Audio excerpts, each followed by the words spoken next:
What's that?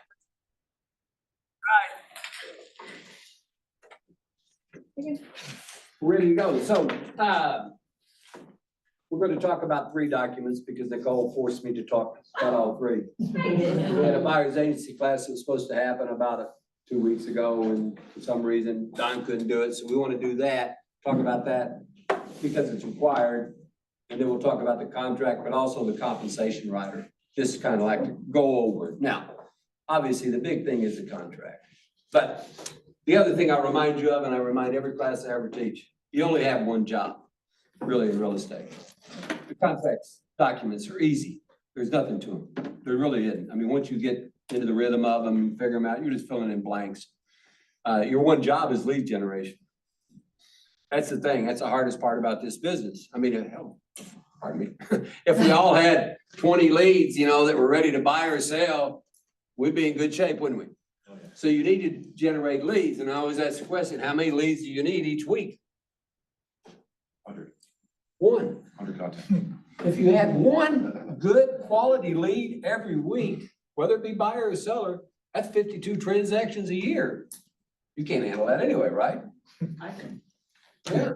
But the point is at 52, I mean, that's just perfect. When I first got in the business, I went to this class one time in Chicago for top producers. And they had to fill out all these things, about how you're gonna do your business. And I wasn't smart enough to do it. So I just wrote 52, 52, 200,000. And so the guy called me up on stage. He's a famous trainer. And he goes, who's the idiot that wrote down 52, 52, 2,000? There's 200 people in the room from all over the United States. He says, come up here. I'm like, I don't know if I'm gonna do this or not. And then I raised my hand, went up there, he goes, why'd you do that? And I said, well, I'm not very smart, first of all. And I just want to tell you, I know there's 52 weeks in a year. And so if I'm gonna keep track of my business, what I figure is I'll get 52 listings, and then I'll get 52 transactions, and I'll make $200,000. That was in the 90s. And the sales prices were a lot different. And he goes, geez, brilliant. The deal was, if you do 50, I mean, if you could do 52, you always know where you're at. It's September, or whatever it is, you just count the months and you go, I'm behind or I'm ahead. Now, that was Branson, Missouri. The market was miserable.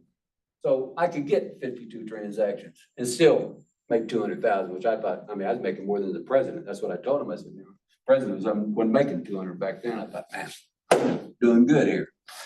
But the bottom line, again, is comes down to one thing. You've got to generate leads. Now, there's a lot of different ways to generate leads. Obviously, your sphere of influence is the best one. And it's the old wagon wheel deal. You got your 10 in the middle that are that's your pure sphere. Those people will do business with you no matter what. Problem is, you sell your mom a house, she's not gonna buy another one for a few years, right? Yeah. But those 10 people also have 10 people just like that 10 in their sphere of influence. And it gets out to 100 pretty quick, if you go around that circle. You really got to attack or find a way to stay in contact with that sphere.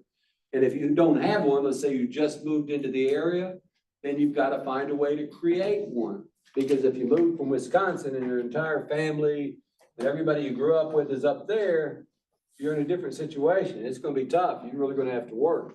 So, think about that. Command is really the best thing ever. Because when I started doing it, I was doing it all on paper and I had drawers, 1 through 30 drawers. I called them. If I called somebody on the 1st and I talked to them, then I'd put it on the 8th. And then when it got to the 8th, I pull it out and call them again.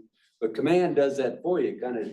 As long as you put the people in there and set them up on a program, it's great. It'll say, hey, here's what you're supposed to do today. Now, whether you do it or not is up to you. That's the problem. Education without implementation, remember, that's the bad thing.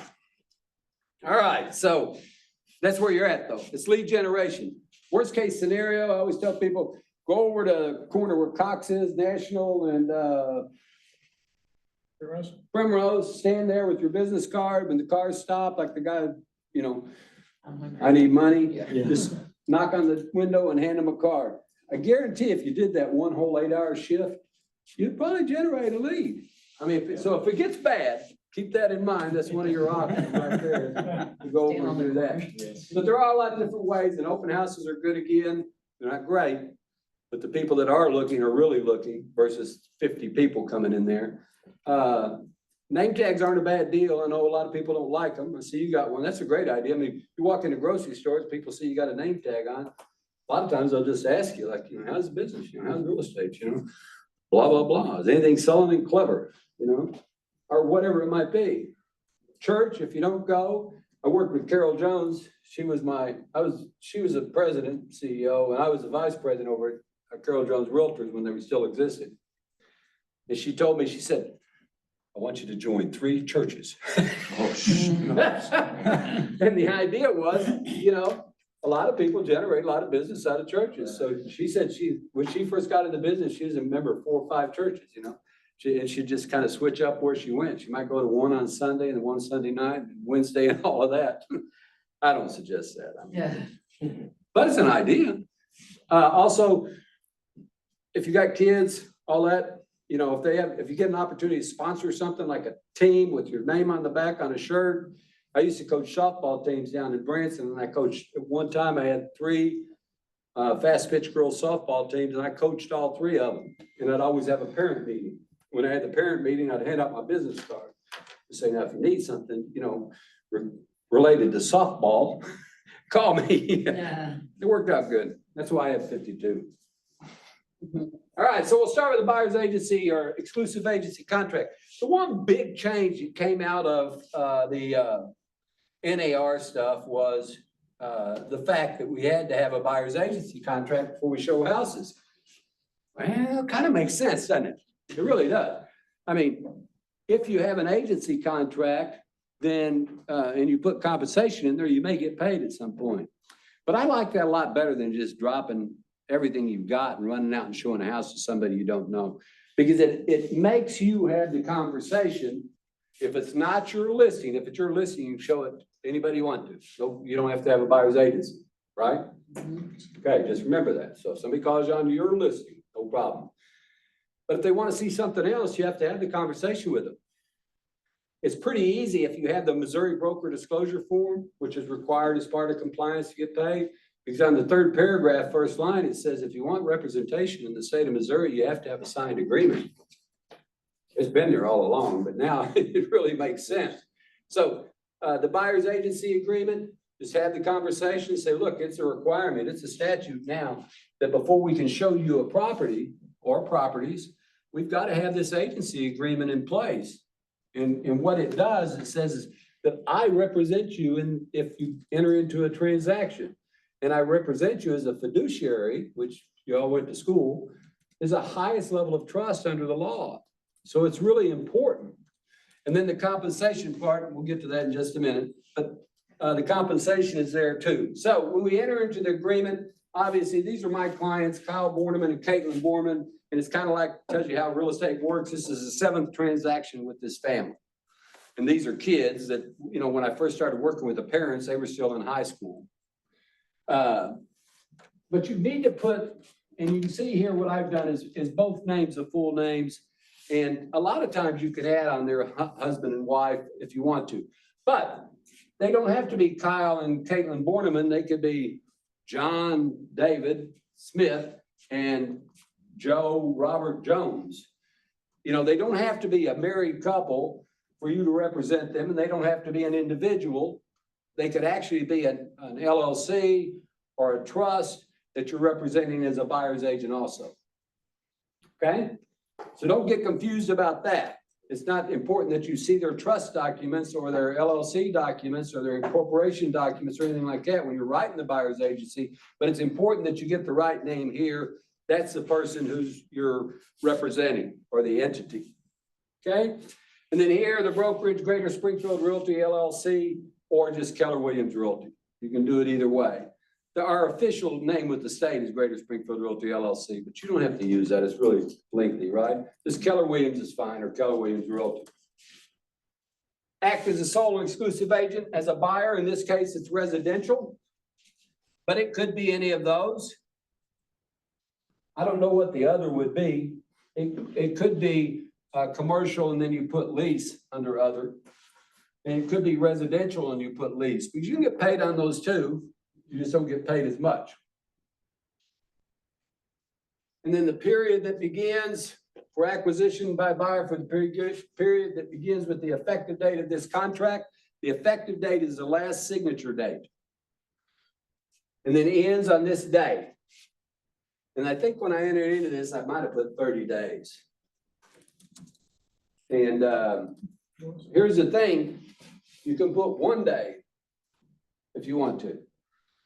Or you put 10 days, or you can be very specific and say, for one property only. It doesn't have to be a year or some set period of time.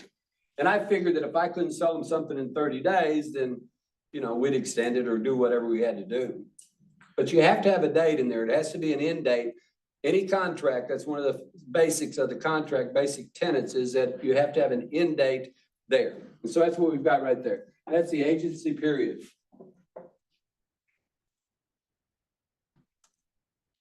Okay? And then it says, all the work that you do is good and sufficient consideration for this agency contract. That's what we're talking about, getting some kind of funds, you know.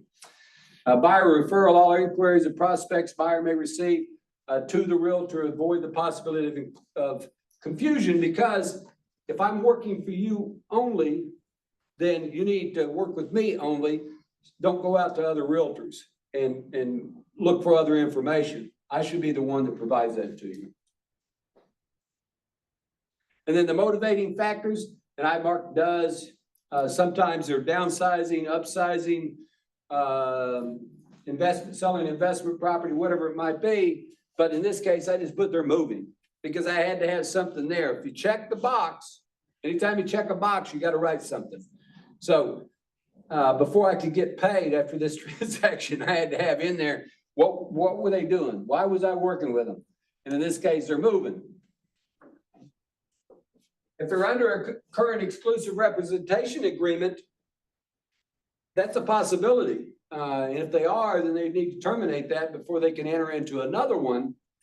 If it's this area, and I had a question from an agent last week about, you know, I want to represent them in the 417 area code, but they want to look in Kansas City too. And I'm not willing to do that. And I said, that's fine. Just put 417 area code only.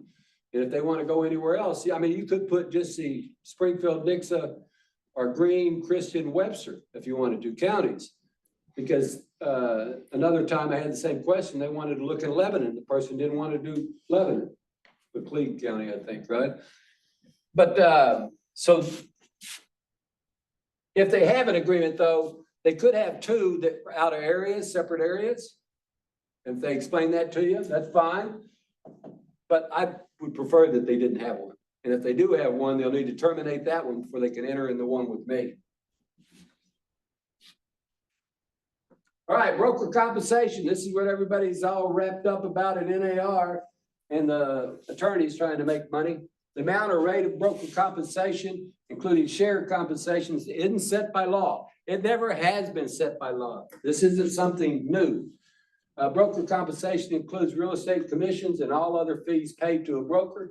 They're set by each broker individually and may be negotiable. Always been that way, always will be. I don't charge a flat fee. And here it says the buyer shall pay realtors partial compensation for services rendered, a flat fee of X, whatever that is. Okay? You can charge a flat fee if you want to. If you're showing a different contract on here, don't we have printed here, but maybe this is the older one. Mine's the older one or yours is the older one? I think yours is the older one. The first thing they start talking about. Oh, it's a retainer fee. Is the retainer fee. You're right. I wrote that before the rules. That's July, wasn't it? Okay. All right. Oh, sorry. Dang it. Derailed you. Yeah, you derailed me, but I'm glad you did. I taught one whole class and nobody said anything. Let's see, where will I go here now?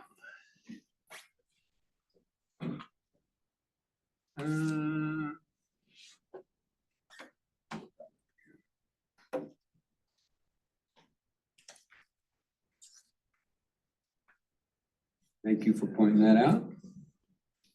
We will go here.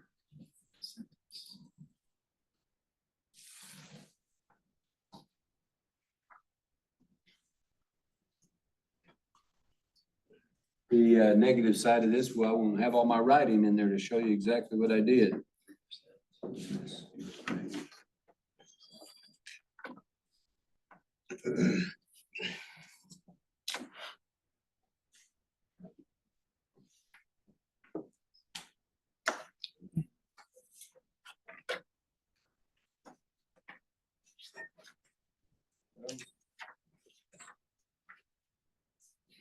Now we got it.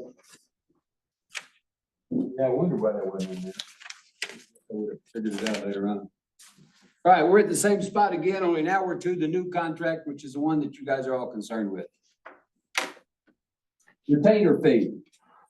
I'll go back to the same thing. I don't charge a flat fee. I don't charge a retainer fee either. This came about, and I'm not sure where it came from because it came out of nowhere for us as a brokerage. And really, I guess in Springfield, because we've never charged a retainer fee.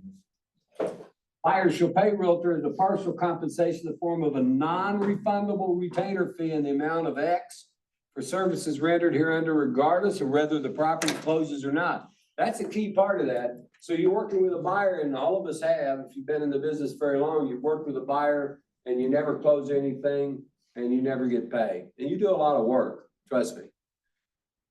And so somebody on the state level, I guess, came up with the idea, well, we should be just like attorneys and get a retainer fee and get paid up front.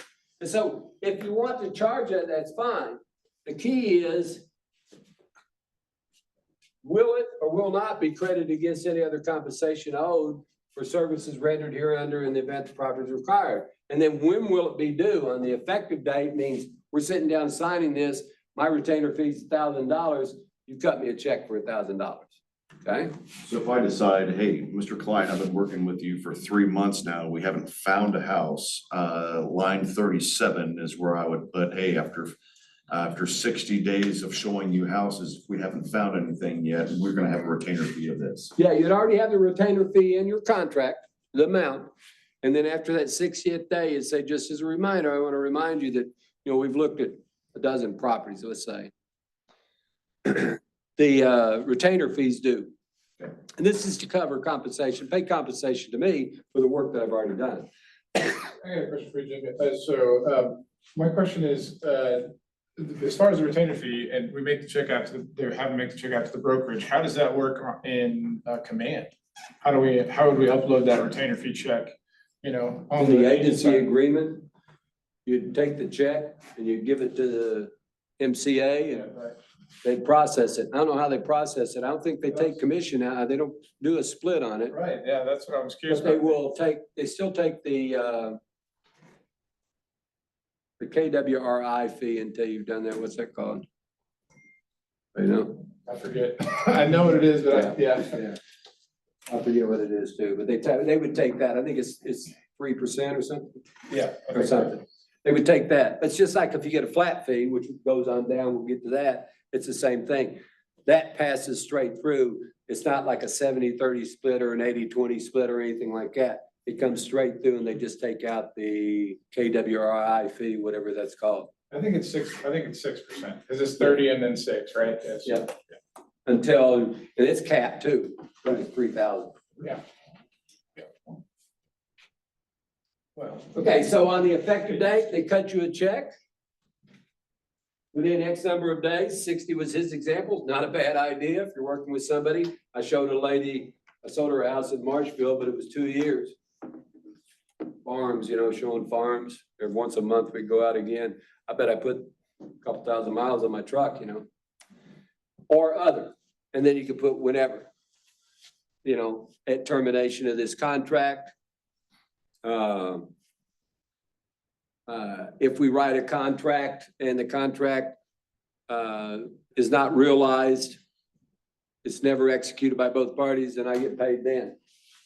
But this is new, and there's a girl down in Reed Springs that's been a broker for a long time, and she's been charging a retainer fee for 15 years, I guess.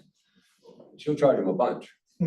So question, one of the boxes within the contract states that anything in the contract can be changed via email. So if they want to get out of their exclusive buyer agency contract. So if we put this on there, even after 60 days of helping them, and they say, oh, you know what, I'm just not even interested in buying a home anymore, they can just nullify the contract and avoid the retainer fee. Is that right? You got a contract with them. Hardest thing to pursue is the buyer paying a fee. I mean, of all the years, sellers, for whatever reason, they understand, you know, we're under a contract to sell, but the buyers, you know, really, it's always the compensation. Most of it, the majority of it has come from the seller.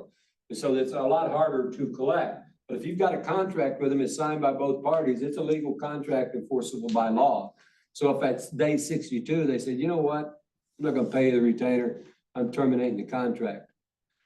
They can't terminate that contract unless it's terminated with the brokerage. And then you'd use a employment agreement addendum is one of the ways that you could terminate it, but it would have to be by contract. They can't terminate it with an email. What that thing says, what you're talking about, changes can be made by email. It's changes, it's requested by one party and agreed to by both parties. So you guys are parties, not you, but the brokerage and the buyer are parties to this contract. So you can't randomly make changes by email or otherwise, and they can't make changes. It has to be a meeting of the minds. Sure. Okay. So you're fine there. Okay, so if you want to charge a retainer, nothing wrong with it. I kind of like his 60-day idea, you know, because there are people that'll run you from here to the end of the earth. I probably won't do it just because I'm older and just old, you know, and it's new to me and I don't want to make that change. But, you know, if you think you want to get compensated for the work that you do, it's not a bad idea. The compensation is shared compensation. This is what we used to call the commission, but now the government, the attorneys decided that, you know, you can't use that word anymore. You have to use compensation. And so what you'll see, buyer shall pay realtor. Now saying the buyer shall pay this, and I want you to see that. So make them understand that, you know, you're ultimately responsible for this if we can't get it anywhere else.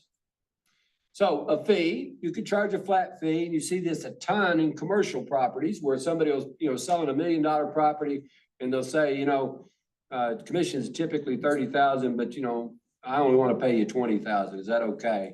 And if the commercial agent says yes, then that's where that would go. Or even on a residential property. So I'm looking up to $1 million and I'd be willing to pay X unless you can collect that from somebody else. A fee in the amount of blank percentage of the sales price, and I always put in there, I'm not going to change the way I do business. It's just me. And again, being in business for a long time, I put 3% in that blank. Now, the deal is I can't get anything over 3%. But let's say, and I'll give you the example, that I write an offer and the compensation writer, which we're going to go through, I write it and then I get back that they're only paying 2.5. That's fine because that's under the 3% the brokerage is paying. Now I could ask my buyer to pay the other 0.5%. Typically, I'm not going to do that. Again, that's up to you as an individual agent because you're running your own business. Is there anywhere on there that you would state that? Like if you select that box, you have a certain percentage, you get the 2.5%, like. You got a contract, so it doesn't So, have to be restated. right, You just go back to your buyer and say, okay. And the example I'll give you, I worked with a girl named Lene Sorry, and she was out of town. She had a client and I had to show him a couple properties. So I showed the property and I wrote the offer and it included a compensation agreement rider of 3%. And they countered and said, the seller agrees to pay 2.5%. So right then I could have just turned to the buyer and said, do you understand if you accept this offer that you still owe me 0.5%, which would be 260, whatever that is. $1,300. Yeah, I mean, it's in the contract. You've already got a contract with them. You just can't get over this amount. and if you wanna waive that, do you have I to don't have to mention do that anything. anywhere? No, Okay, I don't have that to was do my anything question. Because the check I'm getting is is the amount of commission that I'm turning into the company, and that's it. The company's not gonna go to you and say, hey, they would have in the old days when I first started working with Remax, trust me, they would have said that, but it's your business. You get to the cap through your hard work, so if you take less money to get a transaction done, that's up to you. So whatever check you turn in is what it's gonna be. That makes sense. So the other day I had a instance where the listing agent was offering another 0.5% if I should close within 30 days on this home. You'd have to change your agreement then. I have to redo that, so. No, not the whole thing. You just go in here, and if they, let's say they were paying 3, but they said, we'll give you 3.5, you can close it in under 30 days. You have to go back in with your buyer because it's pretty straightforward that you can't receive any more than what's in this contract. So you could just use an amendment, but the best way to do it would be go in there and put, 3.5% and have both parties initial it and date it, and you're good there. That's how you change a contract. It has to be both parties and then initials. You can do that. That's a good deal on the agent's part. We may see more of that moving forward because the market's not just kicking like it used to. And then on other, 2 tractors and a cow. Others just means whatever you want to put in there. Or it could be 1% plus $500. You could do whatever you wanted to in the other blank. Next part is where, right here, and this is what we've always done. On page 2 is buyer understands that the realtor will endeavor to collect part of the compensation from the buyer under this agency contract from the seller or the listing broker, which is shared compensation, and buyer consents to realtor doing so. In other words, buyer saying, I know my fee to you is 3%, but I'd really appreciate it if you try to get it from the seller, which is what we've done for 100 years. And I'm doing it, I'm going to the seller first always with the compensation rider. Okay? Any shared compensation shall be credited against the compensation due the realtor, and realtor will make full disclosure to buyer of any amounts received from the seller or the listing broker. In other words, if I've got 3% in this contract, I'm gonna tell him that I'm getting 3%, or he's gonna see it because the buyer's gonna sign the compensation rider too. And if a realtor is unable to collect any part of this from the seller or a listing broker, buyer remains obligated to pay it. That's where your question was a minute ago. Even if it's 0.5% different, they're obligated under the contract because they're agreeing to pay this right up front. So I could have turned to that buyer who I didn't like at all. But I was helping my teammate out and just said, don't forget you got to pay an additional $1,300. But I didn't do that. Happy to get him under contract. He'd been under contract 3 times already. And had gone out of contract because of inspections 3 times. He uses Morawski for his inspections, and he's buying rural properties, so it's $1,000 per inspection. He's already down $3,000. So I could have asked him, but he might have got upset with me. Buyer authorizes realtor or its representatives cooperate with and offer compensation to other brokers acting pursuant to any brokerage relationship defined by the law, including but not limited to sellers, agents, and transaction brokers. I'm not sure why that's in there because the buyer typically isn't going to be paying an additional realtor.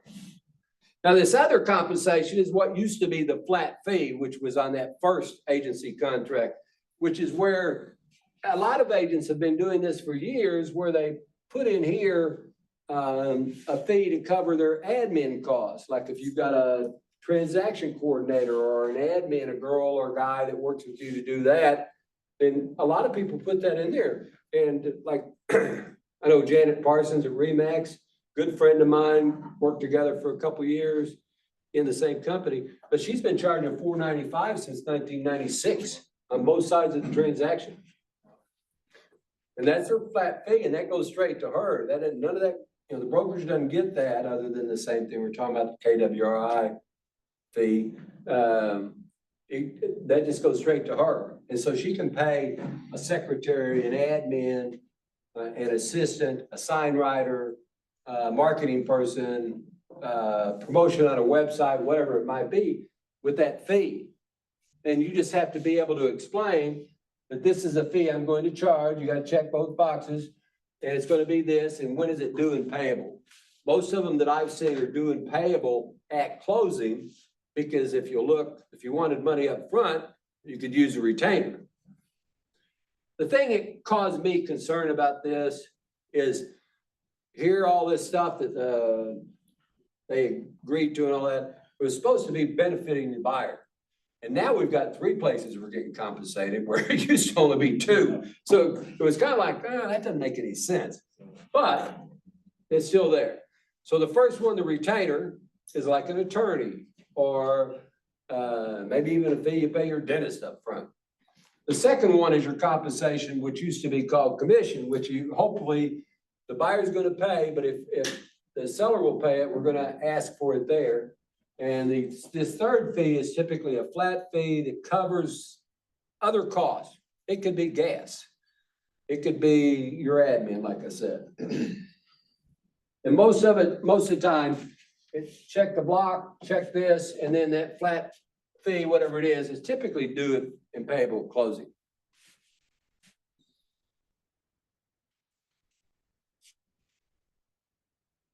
I have a question about that. So, does that check, we're turning that check into Yeah. the company? Yeah, too?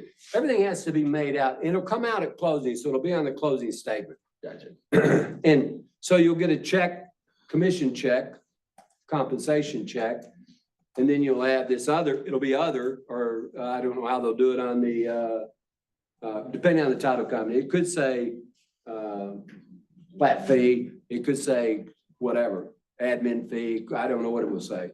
But it'll still be charged to the buyer, and it'll come out in a separate line item. And so if you had a retainer and compensation, and then a flat fee, all 3 of them would come out. Last question. So you would walk away from closing that instance with 3 checks or 1? 3. Okay. 3. Gotcha. It's pretty interesting. So while we're at closing, talking about checks, most of the title companies anymore, they just send over a scanned image. They can give you a check like me, again, being old, a lot of times they'll give me one because they think that's the only way I'll operate. But, they'll just send the check by email to you, and that's good. And you just send it to the MCA, the accounting guy landed upstairs here, and he takes care of it from there, and we're all good. Sometimes you never touch a piece of paper.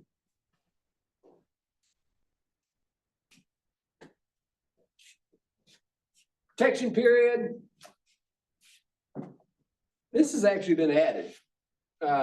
So protection period, we see that in the listing contracts all the time where I list a property for 180 days, I don't sell it, it expires for whatever reason. And then I have a protection period going forward. And the idea is that in case somebody that's looked at that property comes back and tries to buy it from the seller, when it's not listed, I can still get my compensation. And that's enforceable by law, because I have that protection period. Well, it's the same thing here. You got a flat fee or a retainer or whatever, or a compensation. You can put in there a period after that.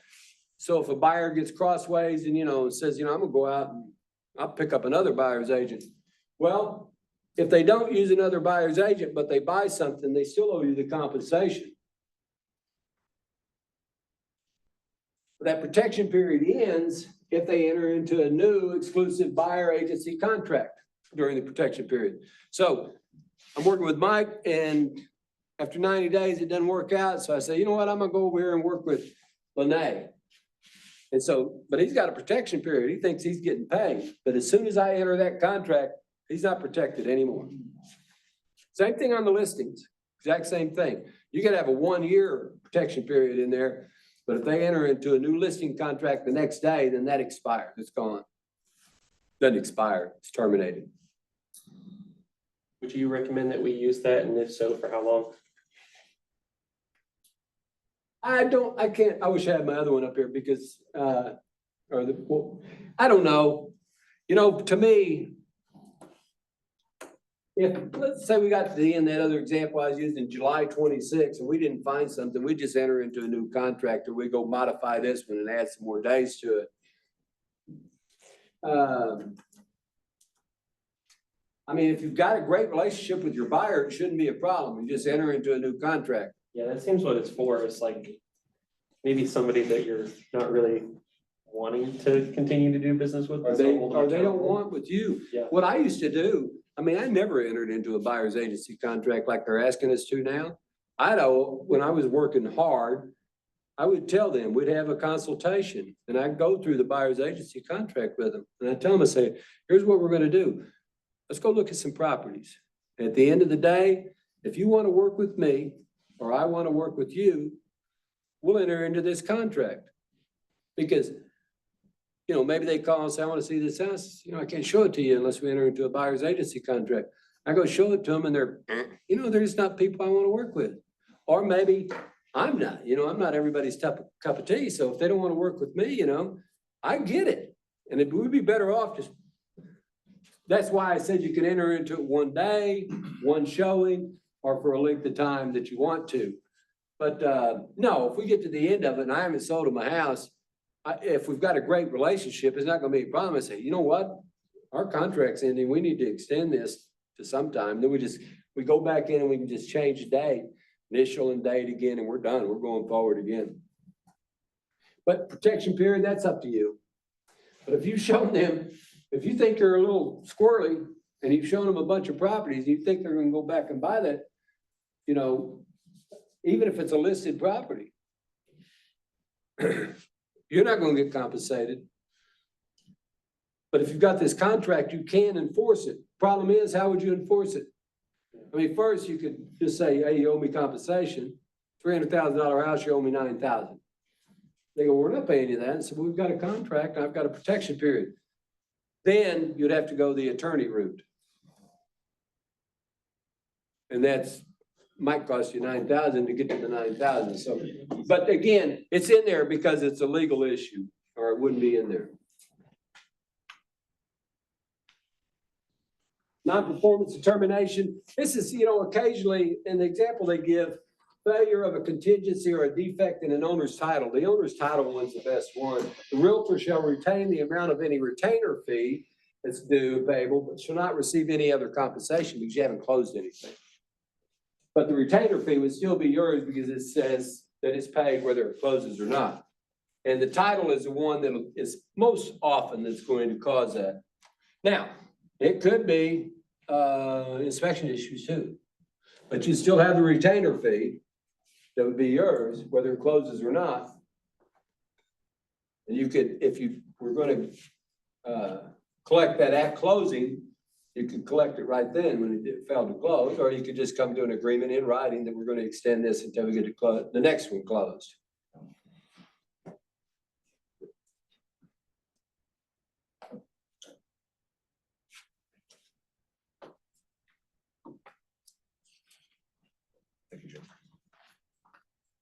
Okay, on the consent to brokerage relationships, we've got buyer's agency, which is what we're talking about here, but then we've also got transaction brokerage, you've also got dual agency. And so it just says that, look, we can do these things, we can make these changes, they're allowed under this contract if the buyer agrees. Right, I'll get to it in just a minute. These are the designated agents, and since you work with Keller Williams, you have to be designated by the broker. Or it could be Don, myself, or Rachel can sign right here, making you or any members, like if, even though Mike and I aren't a team necessarily, I could put Mike on there if I wanted to, and I could put myself on there, and then I still sign it as the broker. But you have to have the designated agency. You can't get away with it. So are you guys a team? No. Let's say you were. Okay. All of you should be here. Like on every one of my contracts, I write James L. Bolin, Chris L. Bolin, Abby Bolin, and Lene Sori. And then I still sign as the broker, but I'm designating these people. The way to explain that, and you know, they don't explain it to you like this in school, but here's the deal. The brokerage as a whole represents you, Mr. Buyer. but I'm your designated agent. I'm the only one really that's going to be dealing with you. And they're behind me, supporting me, there's training, there's whatever, but I'm designated to be your agent. I have a fiduciary responsibility to you. It's kind of like an old movie called A Boy in the Bubble. It's me and you. It's just us. I Right. I have a question. Yeah. Is it James or Jim? James L., Jim, doesn't matter, Jimmy. All right. I want to call you by your name. Jim, so if you're not on a team, these ladies that would help us, if you're not on a team, will we put them in that section? You know what? If I was working with them exclusively, one of them, because it wouldn't be all three of them working with you, would it? I'm just asking Yeah. in general. So the question is, if it's a TC, a transaction coordinator, if you know who you're working with, pretty good idea to put them on there. If you're working with a whole group of them, I don't think Probably you one. necessarily have to. That's probably one.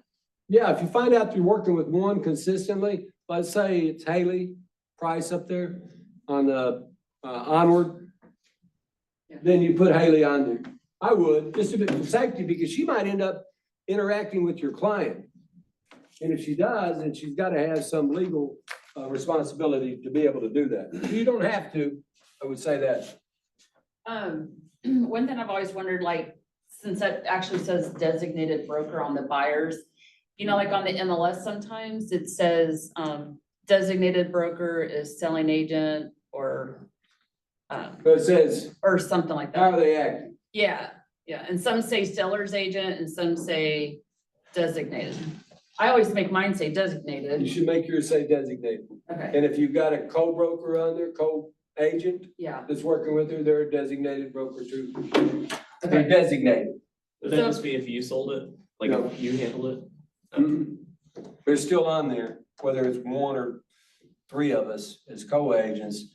But the thing to remember is that this is a direction made by the company. Because like Amax, they're headed up by a guy who used to be a Caldwell banker, but they don't believe in designated agency. What that means is that everybody in the company knows everything that your buyer has said to you. And that's why I put seller's agent instead of designated agent? No, you put designated agent, they would be seller's agent. Yeah, They would be the whole company's representing that seller or Okay. buyer. I always wondered why some people put, I I don't was like, know. well, maybe it's because they're a broker? Well, it doesn't say broker, it just says, Yeah, it says, are you a designated agent, a seller's agent? Maybe I can pull that up too, I'll look at it and see. But the deal is, just remember, if you're working Keller Williams, you're a designated designated, agent. right. So when you get to page 8 of your contract, where you sign and it says, who's assisting the buyer in this case? You would be a buyer's designated or buyer's agent, exclusive agent, and a designated agent. There's 2 boxes to check on there. It's easy. All right, the rest of this stuff is, conversion to dual agency. You know what? I always check these boxes, yes. I did. And the reason being, if I do happen to have a listing and my client calls me and says, I want to see that, I mean, I've already got a buyer's agency agreement signed with them, and I list a new property and they're looking for the same kind of property that I list, I'm gonna call them and say, hey, you want to see this? And when they see it, I would have to be a dual agent on that. I would have to be, since I have the listing, since I have a contract with the seller and a contract with the buyer. So I always mark yes, and I'll tell them, say, look, I love dual agency. This is what I tell them. And here's the reason. If there is compensation for both sides, I get compensated more, but that's not the reason. My reasoning is this: I only have to work with one agent, and that's me. And I know what I'm thinking. It makes it easy for me. So I check both of them. So buyer and seller as a dual agent, and then as a designated agent. And then conversion to transaction brokerage, I never check it because I don't believe in transaction brokerage. I think it's a foolish thought process to think that you have no liability to either party. That's up to you. You can do it if you want to. I just don't agree with it. You ride around with a buyer for 2 weeks showing them property, they're gonna tell you their life story. You're gonna know everything about their financial history, where they worked, who their kids are. whatever. And so I think the fact that you have no liability, no responsibility, and that you're just basically a go-between on the contracts and the documents makes no sense to me. So I don't do it. You can do it if you want to. Do you mark no right there? Huh? You mark it no, or you? leave it Yeah, blank? no on both blanks. I'm not gonna be one, and I'm not gonna become one. No, 132 and 137. So 104 and 109 are yes, yes. Yeah, 104, 109. You wanna have that opportunity. Now, you'll get pushback from a buyer saying, oh, no, I don't want you to be a dual agent. You say, okay. I mean, you can explain to them why you want to be. If they still say no, say, okay, we won't do it. Just say no. 90% of the time, They don't care. they don't care. But also 90% of the time, probably 95, you're not a dual agent anyway. You're showing somebody else's property. If you had 100 listings, yes. If you got one, probably not.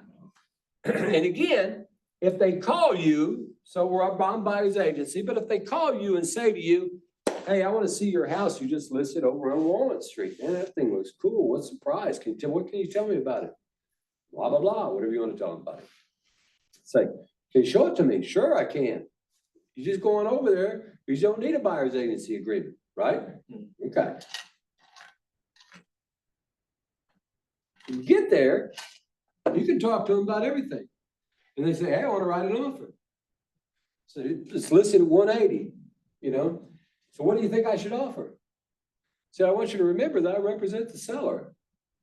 So I really can't help you with that. I said, I believe we price it fairly, but you're allowed to offer whatever you want to. So they offer 175. And, you take it to your seller and your seller goes, hey, we're done. So it doesn't affect anything. Now, when you get onto the page 8 of the contract, when you're doing who's assisting the seller, well, you have a contract with them, so you are a seller's limited agent and a designated agent. But you just wrote a contract with a buyer. So it says who's assisting the buyer, and it's a seller's limited agent.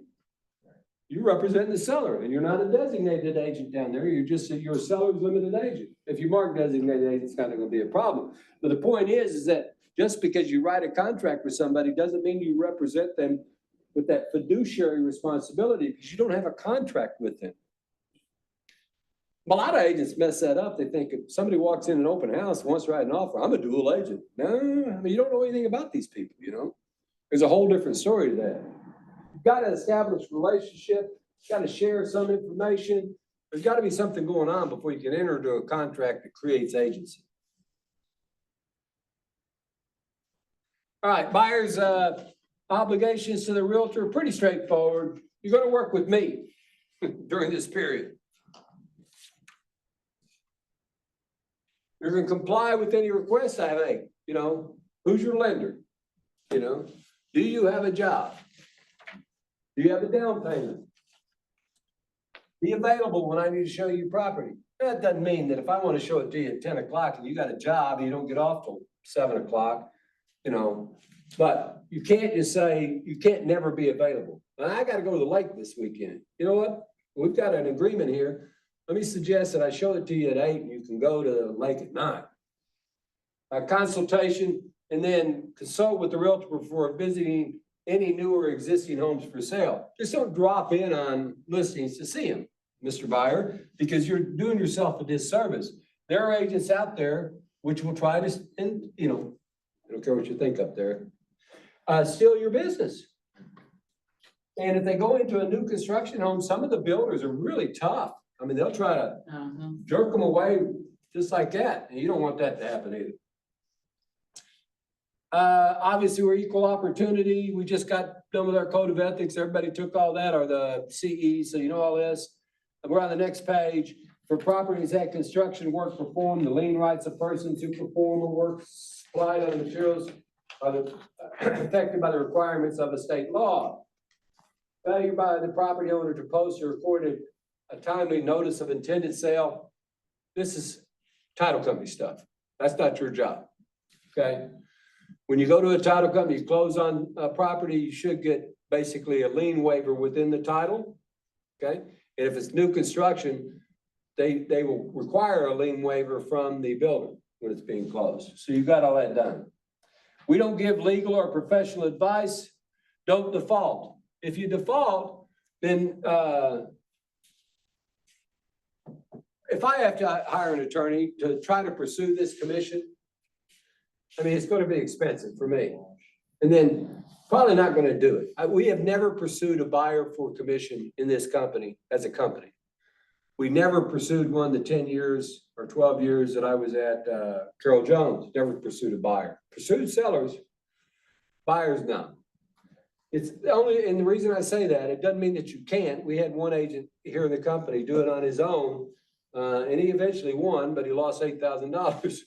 He's pursuing a $23,000 commission. He won $15,000. So, and it cost him, I mean, it cost him 15 or 23 to sue. So anyhow, but that would be the way that you'd have to pursue this. You'd have to go through legal means. What I would do if I was going to do something like this is I would write a demand letter first, say you owe me this money per our contract. And then see what the response is, and then you make the decision whether you're going to pursue it. But it's not going to be the company doing it. We're not going to pursue a buyer. And the rest, minimum brokerage services, blah, blah, blah, is, let me get back over here, is, that's where, that came about because there were companies throughout the state, throughout the nation that weren't providing any services.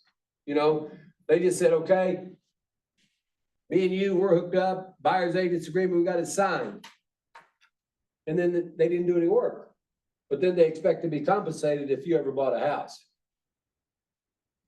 That's why the minimum brokerage services is in there, that you've got to show them the property. You've got to write the contract. You've got to present the contract.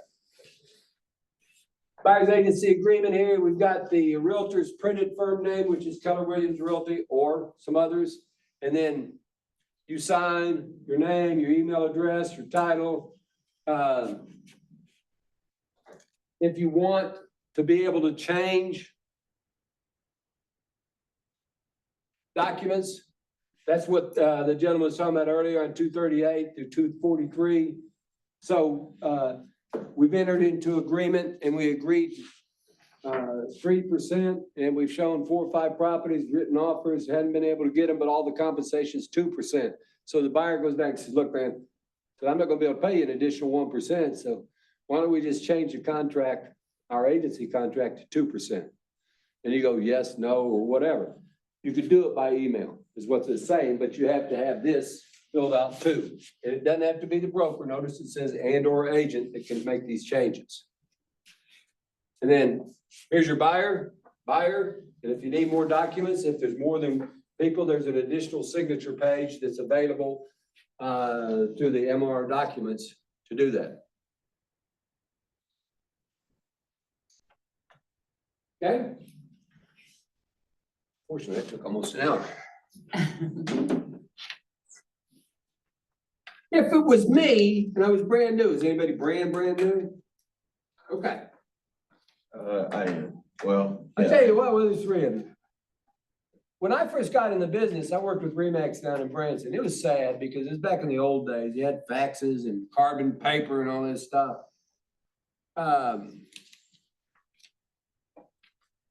I went to the broker and I asked him, I said, you know, can you give me a contract? It's probably 6 pages back then or 4 or whatever. Yeah, but it'd be 25 cents a page. Like, dang. I mean, I thought I'd keep some with me just in case, you know. But what I would do is I'd just print off a copy of this, and I used to do it in front of a mirror. You know, I just go in front of a mirror and make my presentation. I know it sounds goofy, but shut the bedroom door, don't let the kids in, you know, stuff like that. Just make the presentation. Mr. Buyer, here we are, blah, blah, blah, blah, blah, blah. Here's the compensation. The retainer, this is how this works. This is how the additional compensation works. And this is how the additional fees. But I used to do that all the time. And I know that sounds silly, but I think it sure makes it a lot easier. Because once you've gone through it once or twice, then it makes sense to you.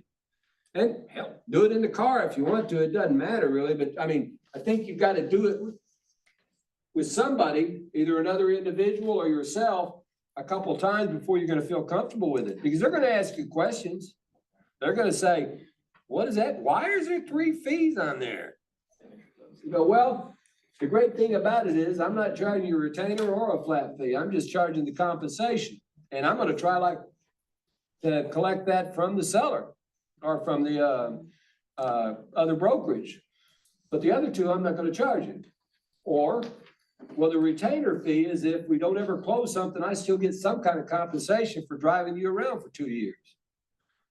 You know, I mean, it doesn't have to be all we're attorneys, you know, it's just, it can be fun too. But I would still say, if I were you, I would make the presentation. There's a compensation right there. Let's go to this one. This was the house, it's the Bornemans again, but this is the house that we listed. For them, they were selling the house and buying the house.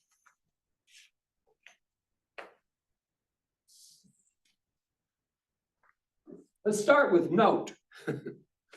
The amount of rate of broker compensation, including shared compensation not set by law and is negotiable. Further, cooperating broker is prohibited from accepting any amount of compensation that's greater than what the buyer is agreed to pay under the brokerage agreement. So like where he said, well, if somebody wanted to offer me an additional 0.5%, they're gonna have to change your agreement.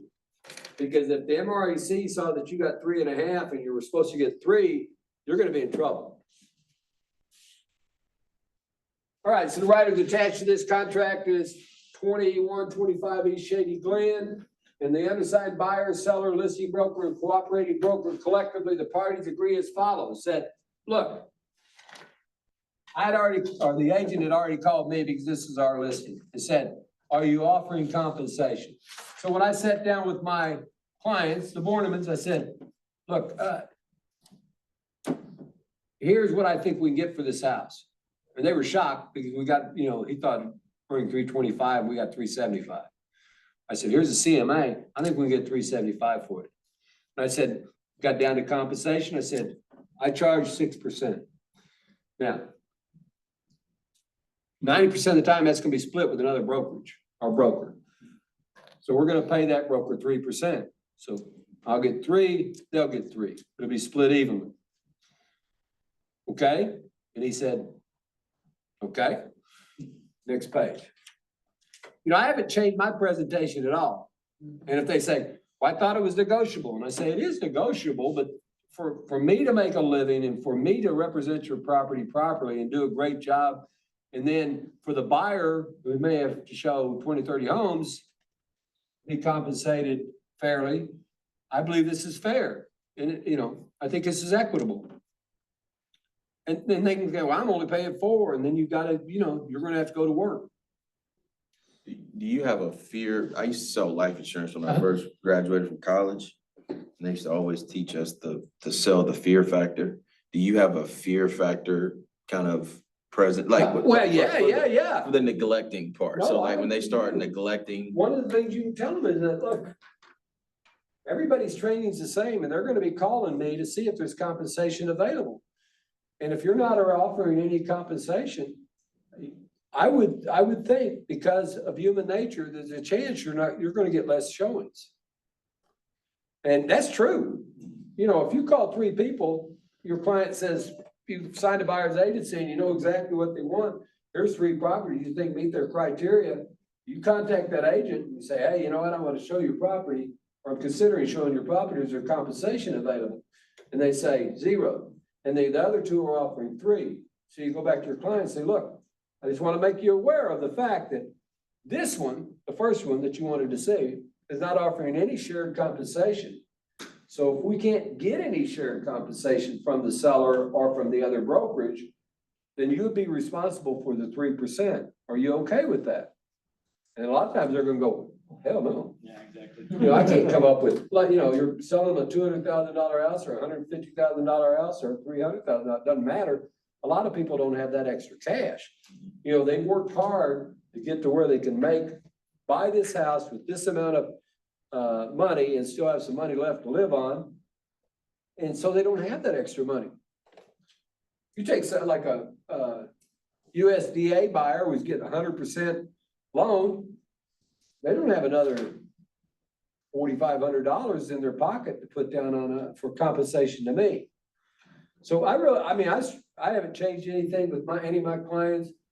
I just tell them straight up, this is compensation I charge.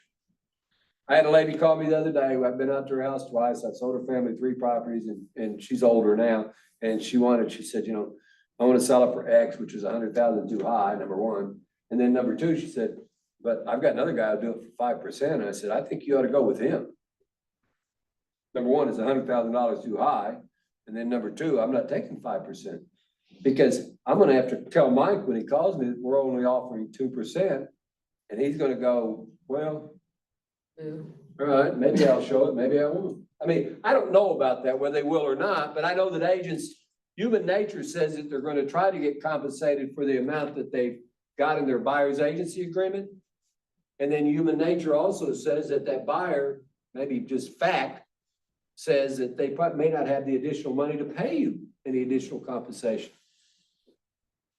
So that's the first thing I do. First phone call, text, or email is to the other agent, see if there is compensation.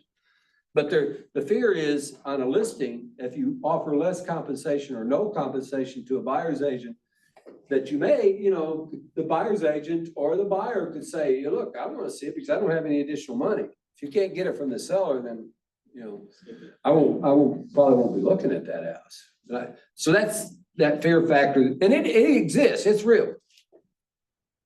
Now, you take $1 million listing, the guy says, hey, I want to do 4%. You gonna take it? Yeah. It's a lot of compensation.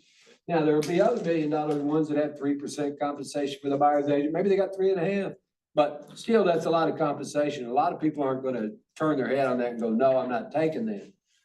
But you're still probably gonna have difficulty even with the higher end buyers collecting additional compensation. All right, so you can see here, since I told him that we were paying the brokerages, because I've got it in my brokerage contract compensation, that we're gonna pay 3%. So that's what he put in the blank, was 3%. Now, you call the agent says, I'm not, he's not offering any compensation. I'm still, if I'm gonna write an offer on that house, gonna send over this compensation agreement writer. And I'm gonna check box 2.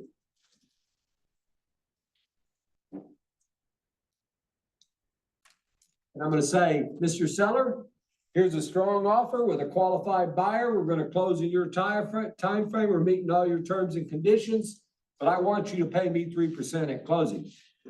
Either way, the seller's paying it, but this way it's coming directly from the seller on the closing statement, and it's not being split with the brokerage. Because up here, there's 6% total going to the brokerage, and I've agreed, and the seller's agreed to cooperate with another brokerage. Here, there's no cooperation agreement. So I'm gonna tell Mr. Seller, I want 3%. I want the same thing that's on my agency agreement. Okay? Now, I send it over, Mr. Seller goes, dang, man, $9,000. They can counter, right? Is that 1 and 2? Is that either or? Yeah, it's gotta be an either or. You're not gonna do both of them, because if you put 3 in both of them, now you're getting 6%. Oh, I see. Yay. That'd be good on any transaction, but Okay. yeah, it's either or. That's why you make the call first, and if they're not offering, you can tell your buyer still, well, I'll write this up and I'm gonna try to get it from the seller, but if I can't, we have an agreement, you'll be responsible for the other 3%. Do you have a preference on 1 or 2? Yeah, I want a cooperating fee, just like we've always practiced for the last 100 years. I've had other listing agents make me change it from 1 to 2 or I know, 2. I don't get that. So, Either they have an agreement with their seller or they don't. If you already have an agreement with your seller, so you've got a listing, the agreement says 6% compensation. It goes on down to say that we're gonna split this, right. 3% with the buyer's agent, 3% with not a sub-agent, maybe a transaction brokerage. then you wouldn't, it'd have to be box A Yeah, or one. But I've heard that from other, it was an maybe It change was it. Amex that did that to one of our agents, so they gotta, you know, you need a checkbox too. And so the agent came to me and I said, just do it. It's the same amount, you know, but they, for whatever reason, their mindset is different than actually what it says. Yeah, This says they've agreed to cooperate, cooperating broker. This says now the seller's doing it. This is the listing broker that's agreed to the compensation with the seller. Now the seller is paying it separately. So they may have had zero in there. Or maybe you called the other agent and they said, we're only offering 1%. Then you'd check both boxes, right? You'd put 1% here and 2 here, because I want my full 3%. If the seller doesn't like it, what does he have to do? Counter. And we can counter back and forth 3 or 4 times. But I'm guaranteeing you that in most cases, most buyers I've worked with don't want to pay anything additional. The other thing I want you to think about is most of the CMAs that are being completed are based on compensation being paid to the cooperating broker. built in. So when if I was to sit down with a listing presentation and the seller said, I don't want to pay additional 3%. I said, well, I would tell them, well, we need to reduce your price probably 4% then. If we're not going to pay any additional compensation. Market value says it's 100. Compensation was built into that. He goes, you know, I say yours is worth 100. He goes, well, I'm not paying but 3%. I said, well, we need to drop your price then to 96 or 97. Because if you're not going to pay the additional compensation, then this CMA is not accurate. And then again, and that's one of the things you can do if you're working with a seller and he says no on 0 compensation, then they ask for 3%. If you counter, you can counter back price. Raise the price to cover the compensation. Or partially cover the compensation. Are we good there? All right. So my suggestion, it's not required. You send this on every offer. You send a compensation writer because when you get to the end of it, you'll see that everybody has to sign it. And that's what's important. Now, if you'll notice,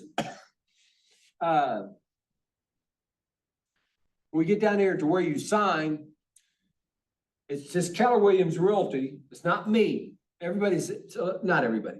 Some of the agents are still sending this to me to sign. I don't have to sign this.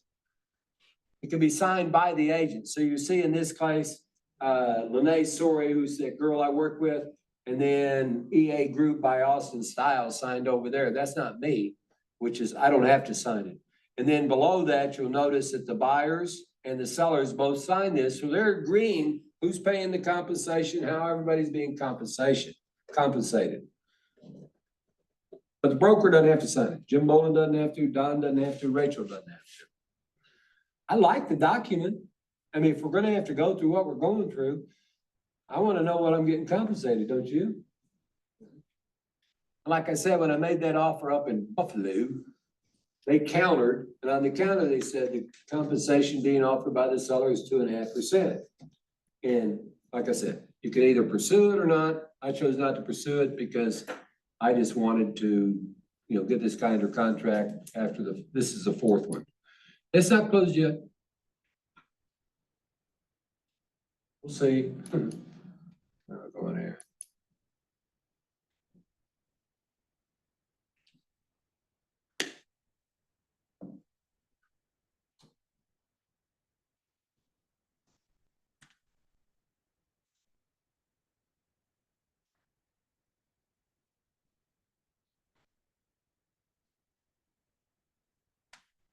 This is it.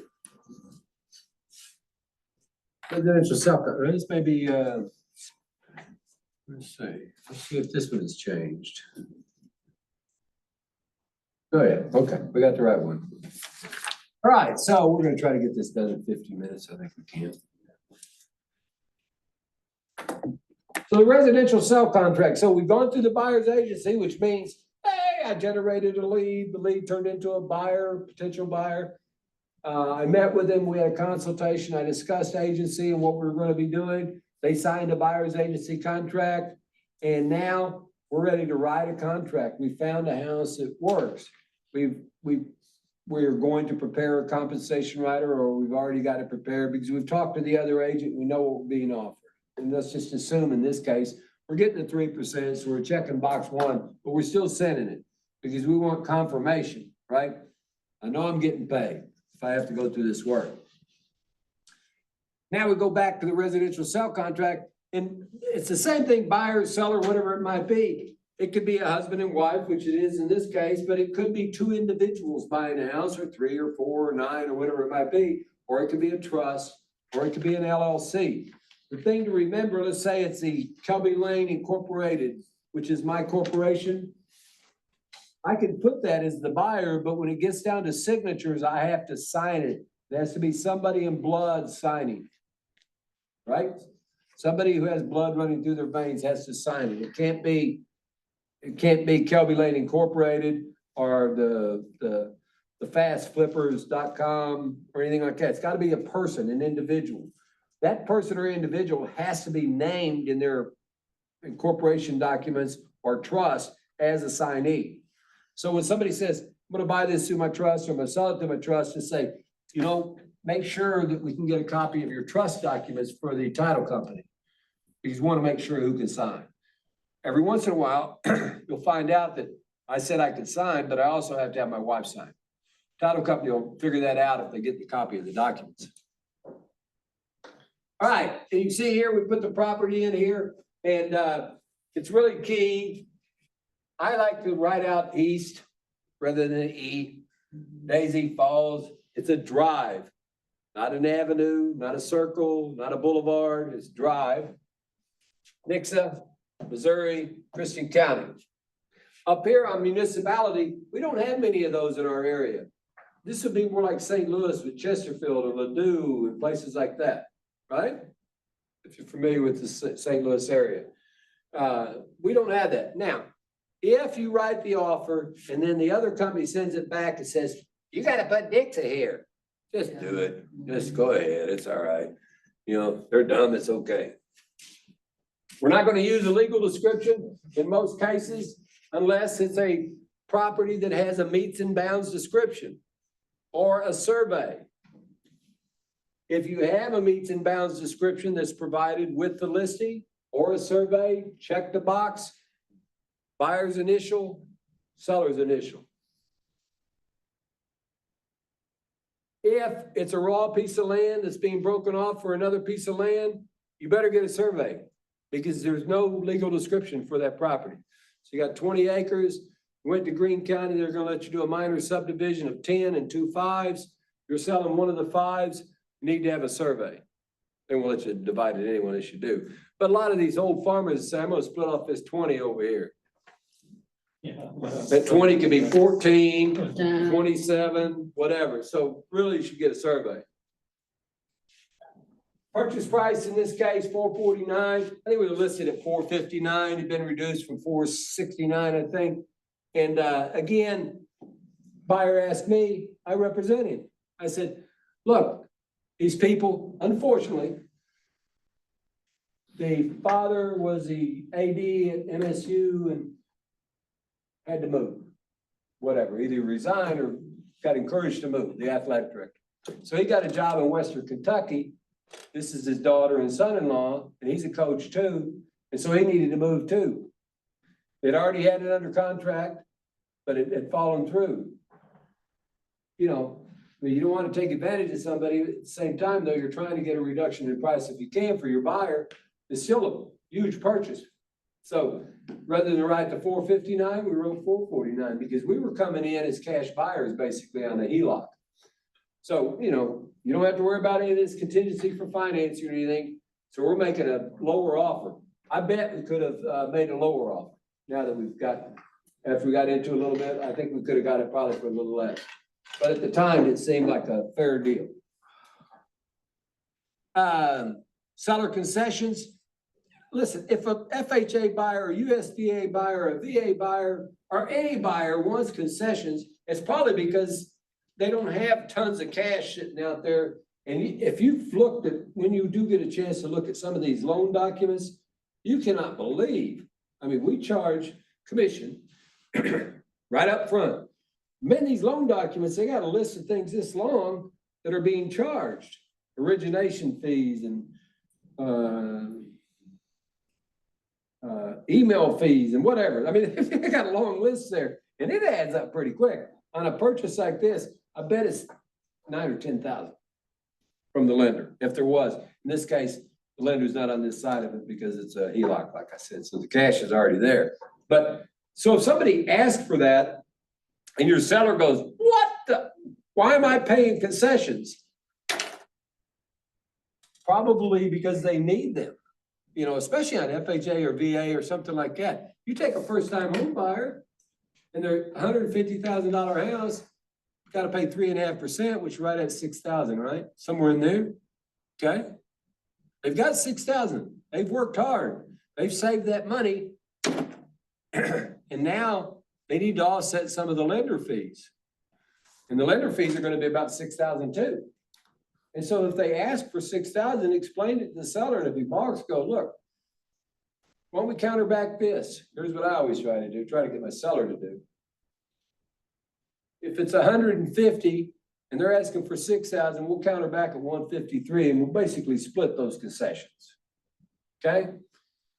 Because we can't put your house so high that it won't appraise. But at the same time, we can kind of offset the cost to you and then keep these guys in the game.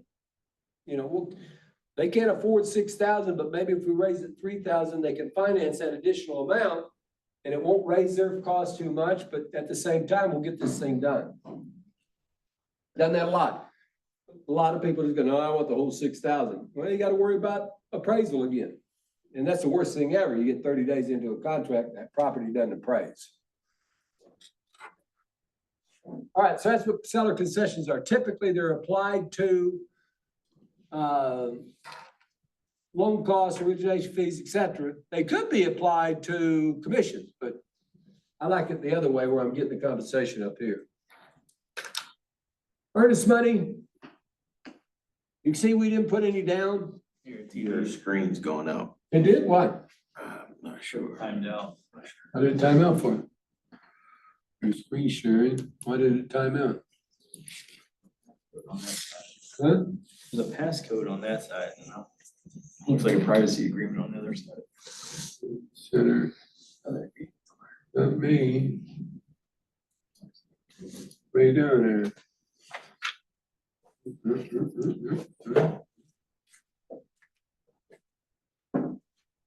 Oh.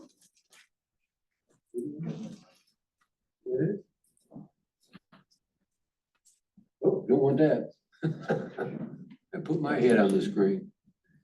It's back on. It is? Well, it just was. It On flashed. that Put one. that on there. So go over where did I put that in at?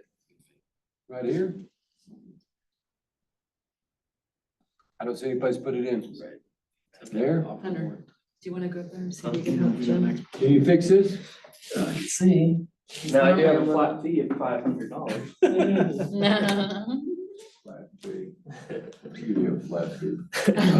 Oh, it's on, oh, It keeps coming on. it keeps popping up and then it disappears. Weird, see. So here. That's it on the side. There it is, right there.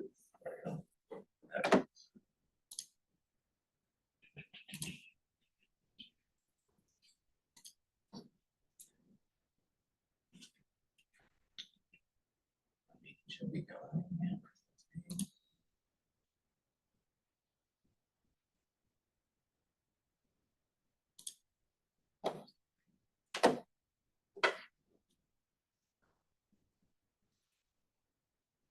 Oh, sharing key, passcode. Well, I already got one of this. Fair play passcode. You know, they're gonna know what it is. Yeah, hold on.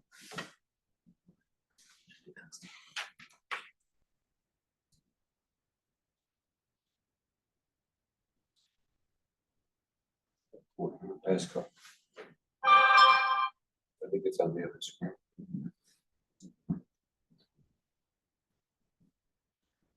There it is, it's on. All right, leave it alone. Hopefully it stays. Before it disappears again. Ooh, this is gonna disappear. Nope. There we go. Alright, hopefully it stays. All right, good job, buddy. He doesn't know what he did, and I don't either, so we're good. Right, earnest money, I mean, when I first got in the business, it was not unusual for somebody to put down 10% as earnest money. So if they were buying $100,000 house, write a check for 10,000 as earnest money. 200,000, 20,000, it was real common. And then the market changed over a couple different periods. Now, what happens most of the time on earnest money is it just becomes something that gets fought over. I mean, you know, if for whatever reason you get into the inspection periods and the transaction doesn't close, then somebody fights over it. And the people that fight over it are this buyer or seller. So let's say the buyer can't close because the seller didn't make all the repairs properly. So the buyer can and did terminate the contract. And so they send a mutual release asking for the earnest money. Well, the seller's mad. And so the seller says, I'm not giving you the earnest money. So this goes to paragraph 8, we'll just kind of skip over, which says, once the earnest money is given to the title company, it's put into an escrow account and it stays there until you get signature of both parties to the contract, or a broker releases it, but no broker is going to release it. You didn't want the liability, okay? Or it's ordered by a court. Money stays there for 360 days, up to 365 days. And then it goes to the state treasurer to unclaimed funds. State loves it. And then after it gets up into unclaimed funds, you can get it back out. Guess how you get it out? Buyer and seller agree to write a notarized letter to the state treasurer, say, hey, we've reached an agreement. We're gonna release the funds. Guess where they release them to? The title company. Go back to that. And then you gotta have a mutual release signed by both parties to get it out. I mean, you're talking about a cluster. Now, we don't have a escrow account that got at Keller Williams. Money goes to the title company. So when a client calls and goes, hey, your agent won't release funds, it's not the agent, it's the title company. You know, it's on them. And that's the best thing ever. So you can see we didn't even put it down on a $440,000 offer. Now, if they would have countered back to us and said we want $1,000 in earnest money, we would have done it. If they'd have said 5,000, I would probably discourage my clients doing that. But if you do want earnest money, if the seller says that, I said, fine, you know, we can counter it. Or I can pick up the phone right there and call the other agent and say, look, he's gonna want earnest money on this. Why don't you just rewrite page 1 and send it over to me? And then we don't have to go through the counter back and forth and all that. If I can get them to do that, I'll do it. Line 18, if you do have earnest money from your buyer, and we'll just assume you're representing the buyer here, put 10 in that blank on 18. You don't want 5 days. It just is too fast. So you write the contract today, and then it's supposed to be deposited by Monday, but they go out to the lake, or maybe they go on a trip, or maybe they just forget. And nobody carries a checkbook around with them anymore.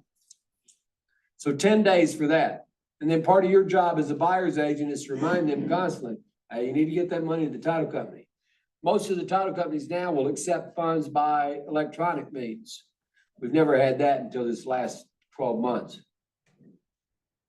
Forget about that thing about additional earnest money. If you ever run to that, you just come see me and we'll talk about it. It's not worth taking time.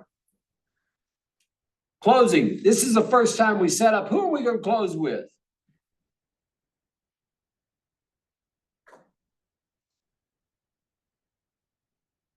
Okay. And your buyer says, what do they say? Yes. I don't care. I don't know. I don't know. Yeah.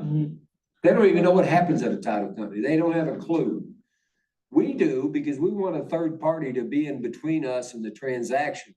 So in this case, the buyer said, where do you want to close? Or I said to the buyer, where do you want to close? He said, I don't care. And I said, look, you know, we can close at any number of title companies, Hogan, Great American, Meridian, Preferred, doesn't matter to me. He said, well, where would you prefer to close? And I said, well, if I could advise you, it would be Hogan. I said, they've been in business 60 years. I trust them, you know? So we put Angel and Hogan in there, Sunshine Street in Springfield, September 20th, 24 is the closing date. Who determines the closing date? Lender usually, Yeah. if they have a lender. I mean, the buyer goes, when do you want to close? As soon as possible. Yeah. Yeah. And but then you talk to the lender and the lender says, well, you know, we're gonna need 45 days. Or we're gonna need 30 days, we're gonna need whatever. I'd already talked to this lender, he said, you can close wherever you want to, we can get it done in 2 weeks if you want. But we did a month anyway. Back to the title company, if there's multiple title companies under that brand name, in this case, Hogan has 3 or 4 in town, then you have to put the street at least. You don't have to put the number address, but you gotta at least get the street. All right, possession and all keys will be delivered at closing. Well, what is a closing? Line 27. Transactions closed, meaning the unconditional release and exchange of the deed for the purchase price together with all other document and funds. That's what a closing is, funds. So if you're at closing and you've got the keys and it's not funded, don't give them the keys unless the seller says you can. Because they haven't, the transaction has not closed. We've had a closing, a lot of documents signed, but if there's no money there for either party, then you can't close it. It's not really closed. Used to, believe it or not, in the golden days, it'd take them 3 or 4 days, maybe a week to record the deed. Now it's recorded right after closing. It's electronically recorded, which is great because then you do have a legitimate legal closing, transfer of everything. It says you're not responsible for the delivery of keys. They say broker, that's you. I still bring keys. I went and got one today on a transaction, and, you know, take it to the buyers tomorrow, you know. But I would suggest this, you want to give a closing gift, 417 rekey, have them rekey all the locks. I mean, it's just a good idea. My mother-in-law's house, we sold it 3 years ago. I bet there are 50 keys out on that house. I know, I mean, she had everybody coming in and out of her house, so we changed all the locks when we sold it. Or didn't change the locks, we just had it rekeyed, which isn't that expensive. Changing locks is expensive. Rekeying is not that expensive. Yeah, he's fabulous. Possession. Attach a rider, this is line 36 to 35. Attach a rider of possession to be transferred other than at closing.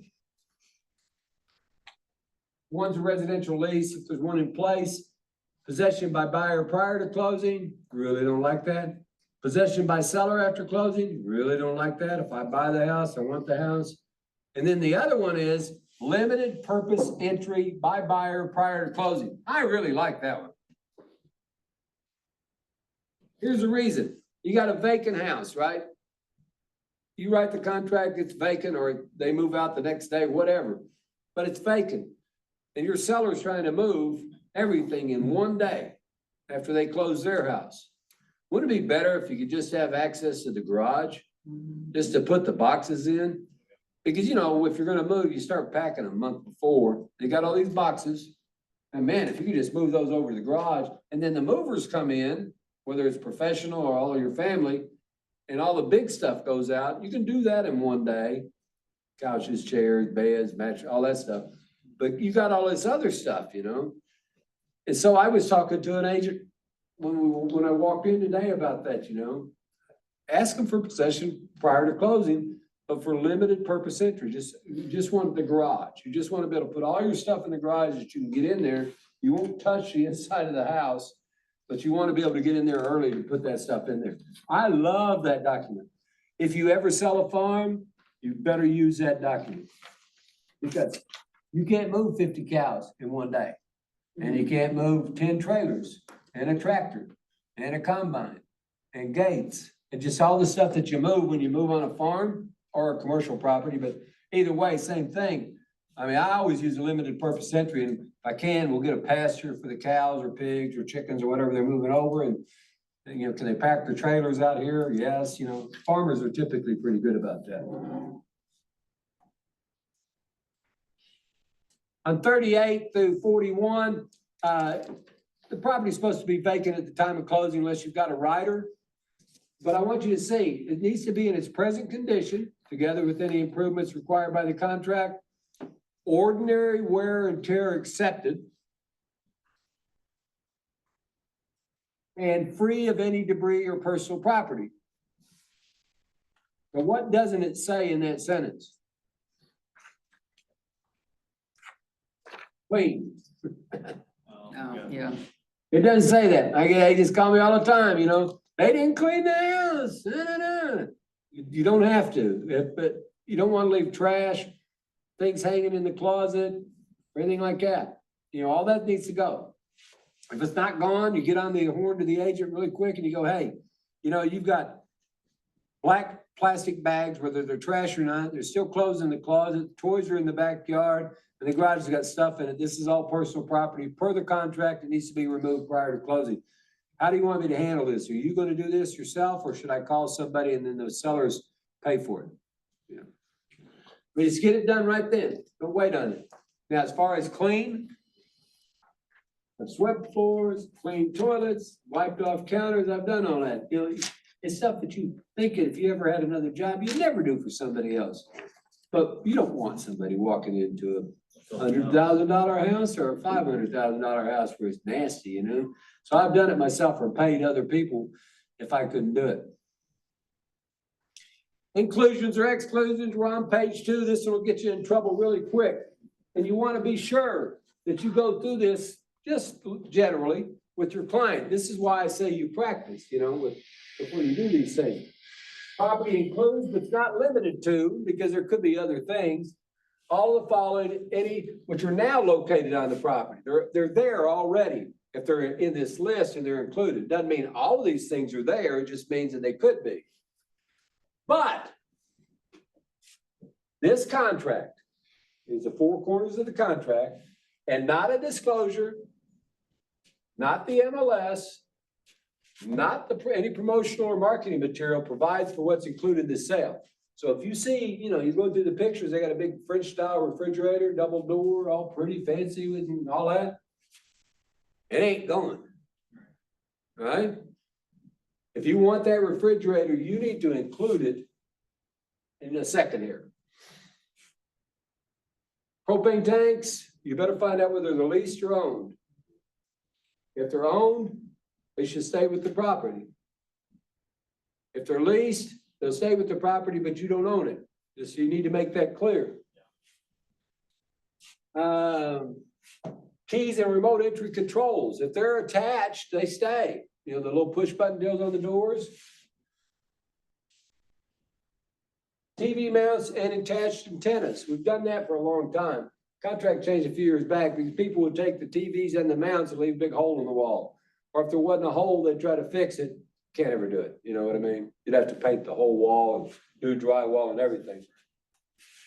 Flush mounted speakers, we get into that. Is that flush mounted up there, that gray one? Yes. Yeah, I think it is, but I've had other people in class go, nah, it's not flush mounted. That's just attached to the wall. But if you want it, what would you do? Write it down. Right in. Solar panels. If you're listing a house with solar panels, you better start asking questions immediately. Are they paid for? Is the loan assumable and so on? If you're writing an offer on a house with solar panels, you better start asking questions fast. Because it could be a $150,000 house with $35,000 in solar panels that haven't been paid for. And so the first question is for the other agent, is there compensation available? Second is, are the solar panels paid for? He says, no. Is the seller going to pay for them at closing? No. Is the loan assumable? But you know, you take a $150,000 house, you add $35,000 to it, your buyer doesn't qualify anymore. Let's see, sump pumps. If they have a battery backup, you want that. They're typically, you'll find that in the disclosures, but you can ask that question. Electrical vehicle charging station, we've added that one, which is kind of new. They don't get to take it with them. Yeah. These barbecue grills and fire pits, if they're built in, they stay. So if you see the green egg sitting there, it should stay, right? If I want it, how do I get it? Put it in the contract. And then typically the blinds and shades all stay, but you don't get the curtains. If you want the curtains, you gotta write those up. So, you see here, to avoid misunderstanding on 48, included or excluded. Refrigerators with an S currently in the home to remain at no value. They had 2 refrigerators. Now, if I just wrote refrigerator currently in the home to remain at no value, and they had a white refrigerator in the basement and the stainless steel one upstairs, could they just leave the white one? Correct. Yeah, see, be careful and be specific there, exactly what you want. What else might we include? Lawn ornaments, swing sets, storage buildings. With the propane tanks, it doesn't always work, but if they're leased, I put them in excluded, but if they're owned, I put them in included, and then I also say, and any remaining gas. Oh, you do? I do. And I've only had like maybe 1 or 2 come back and say, no, we want that gas money at closing. Well, you But- realize it's in the contract that all on-site fuel is to be paid for by the buyer at Right. closing. Yeah, so when I put it in the included, I don't know, I get away with it. I think you should be included at no cost. Yeah, I always put that, if they're doing a loan, I always put everything's at no cash value for the lender's sake.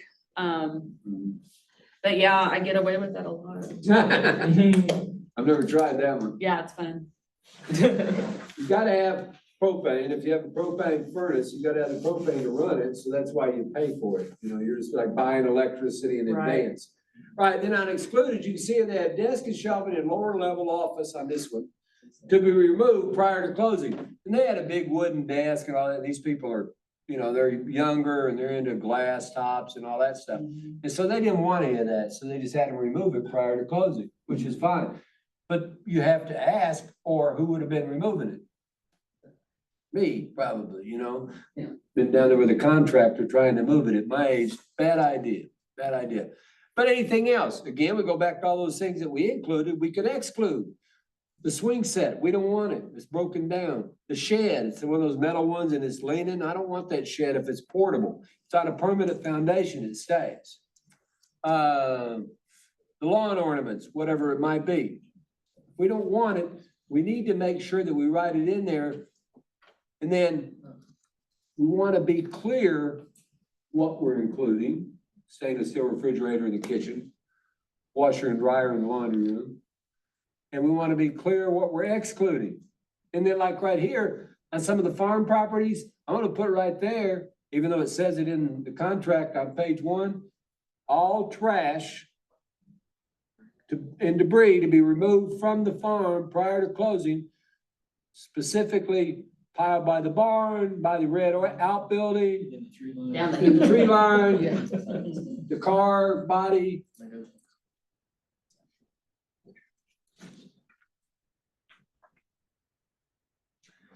All right, paragraph 5, line 57 on appraisal and contingency.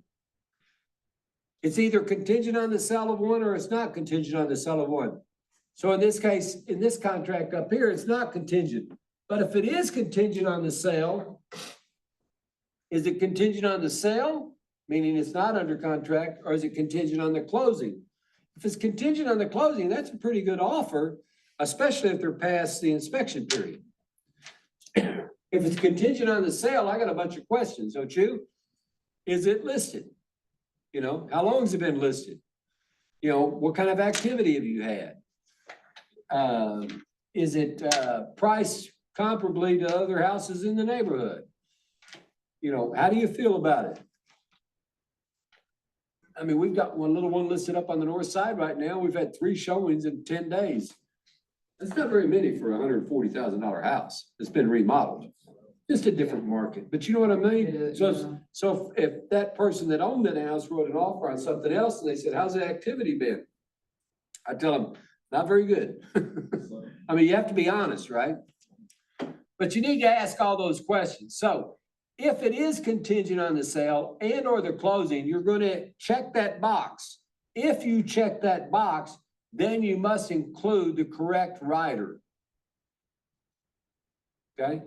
If the box is checked on 60, you've got to also include the rider. What the rider does is it spells out specifically what's going on. Like it's contingent on the closing of our house by the time we're gonna close this one, September 20th.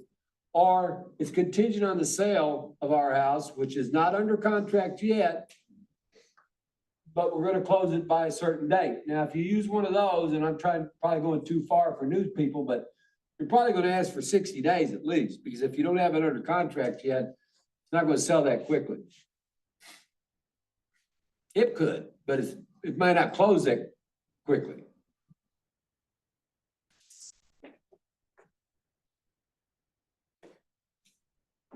All right, you can't see very well up here, but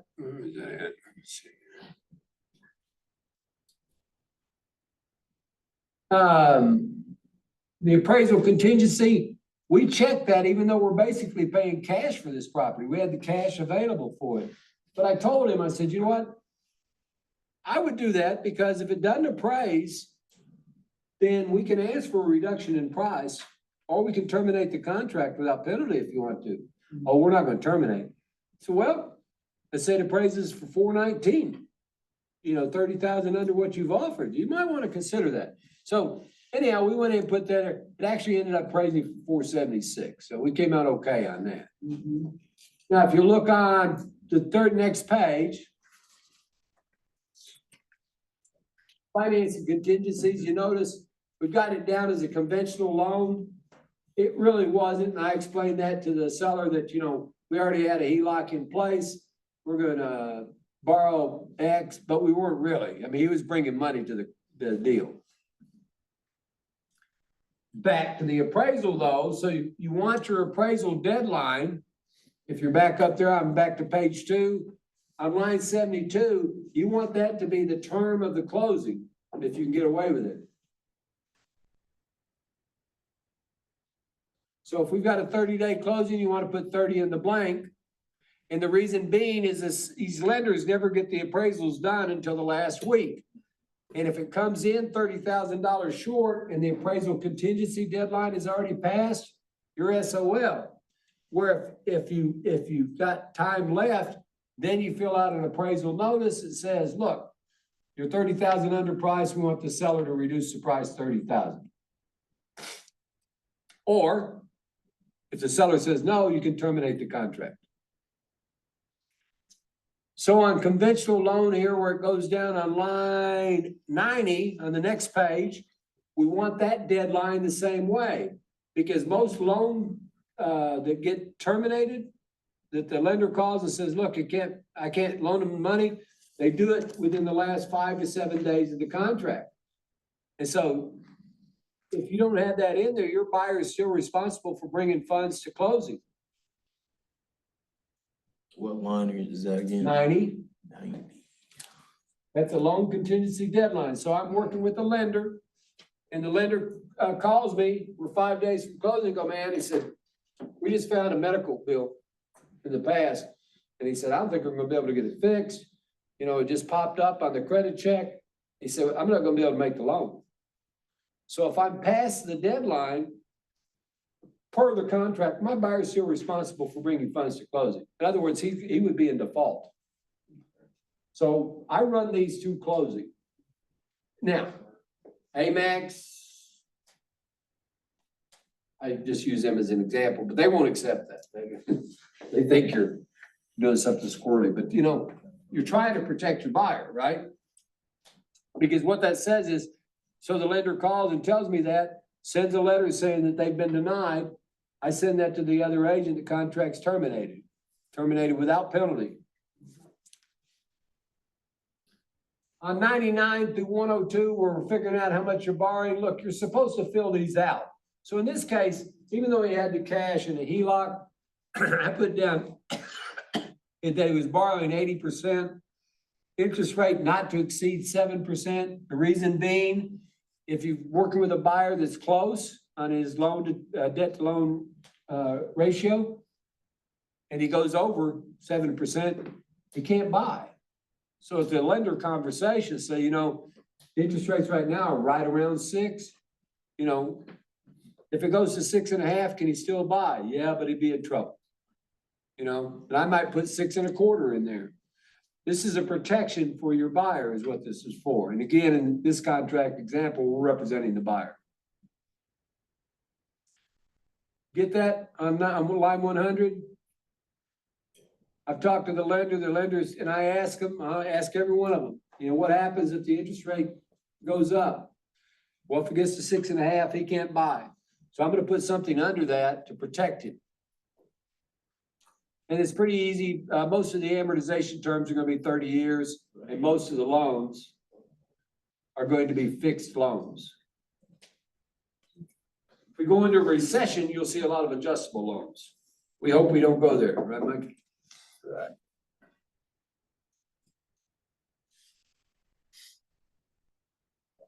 Note on line 108, we're skipping a little bit, but I want you to see that. It's what I've been talking about on the loan contingency.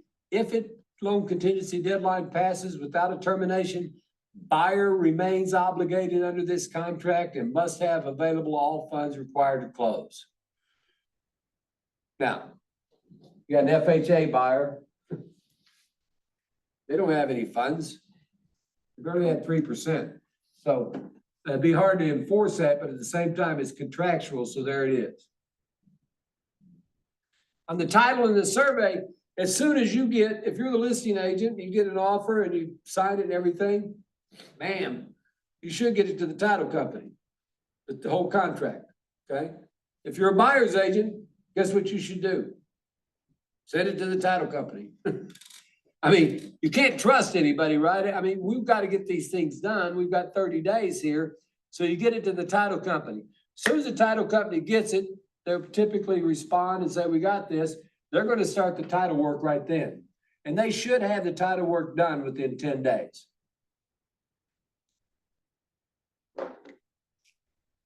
Most of the transactions that we do are resale properties. And so that, I mean, they're just going through the same title work and they're just adding a different name, taking away a name is all they're doing. So we get this back pretty quickly.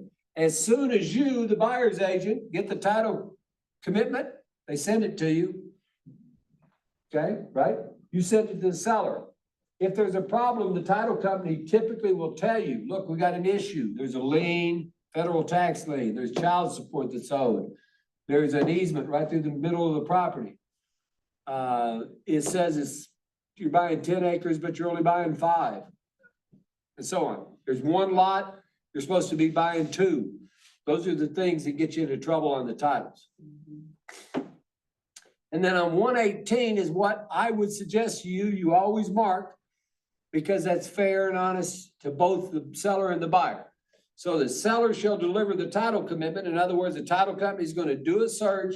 They're going to deliver a commitment, say, we'll give you title on this property, Mr. Buyer. The buyer then has to pay for that title insurance when they close. It typically costs about $200 for the title commitment, title search, and then the buyers can be whatever is based on whatever their cost is, their loan cost. What do you still do that? I mean, that's how I was trained to do it as well, when I started at Murray, but like if a VA or government, they don't want to pay, they're trying to be 0 at closing. The lender said, well, we need $9,000, that should cover everything. So at that point, would I mark, and I haven't, but could I do box A just to better assure? You could, but it's gonna cost.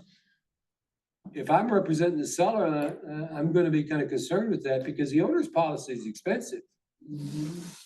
The seller's part is probably $400, right? Title search, 200, document preps, 200, then their taxes and all prorated. But the buyer's title insurance is really high. You know, it could be as high as a couple $1,000s. Right. So I've never done that. You could. I haven't either. I always do that because I'm like, well, it zeroes out because, you know, the lender is saying 9,000 should be plenty. But, you know, how that can be, but Yeah, I mean, I always do box C, but I've always wondered, like, I wonder if I should be doing A for the ones that are, Well, it's a benefit to your buyer. If you represent the Yeah. buyer, I mean, if the seller's gonna pay for it, if they're willing to do it. But if you're representing the seller and he gets it, he looks at, what does he mean? I'm paying for the buyer's title insurance at Yeah. closing. yeah, He doesn't notice it until closing, and then he's gonna be, hey, you know, it's fine. You can choose any of them. The reason I don't like anything other than C is Right. because I want a fair and balanced contract. right. Why do I have to pay for the buyer's title insurance if he owns it for the next 20 years? Well, he's selfish. Huh? My buyer's selfish. I'm just joking. But you know what I'm saying? Yeah, That's, yeah, for sure. that's the reason I don't agree with paying the buyer's owner's policy. Right. But you wanna sweeten an offer? And when the market was stupid, you check D. Buyer's paying for everything. We'll pay for the buyer's policy and all that. It's really gonna cost them an additional 400 or so, but it would sweeten the pot a little bit. If you make sure and point it out to the other agent, like, look what we've done, you know, we're Yeah. doing something big, man. We're paying for the title commitment too. For sure. And then on 120, it says who's issuing the title. It should be the same person that you're gonna close at. In this case, Hogan Title. And here's where it mentions in here surveys. We won't go into too much depth because we're running out of time, but if it's new, if it's a new split on land, I definitely want a survey. I'm gonna ask the seller to pay for it. Okay, so it's, remember, it's 100 acres, we split off 20. I'm gonna ask the seller to pay for it. They may not do it. But I can tell you this, you're not gonna get a survey done in Southwest Missouri in 30 days. Might be 60. So you gotta remember that on your closing date if you're gonna ask for a survey. And then if whether who pays for it, somebody better get on the horn tomorrow and get one ordered because it's gonna take a while. Now, if something comes up in the survey, you're buying 20 acres and it comes up 17, and you go back to the seller and you send them, there's actually a notice there that you can send them that says, look, you know, I was paying for 20 and I'm only getting 17. I want the price reduced on a per acre price. So I was paying 100,000. I want it reduced to 85,000. Yes, no, doesn't matter. But if there is a discrepancy like that or a title issue after the survey or any discrepancy that comes up in the survey that you want to press, if the seller won't correct it and won't agree to it in writing to correct it, then the contract can be terminated without penalty for the buyer.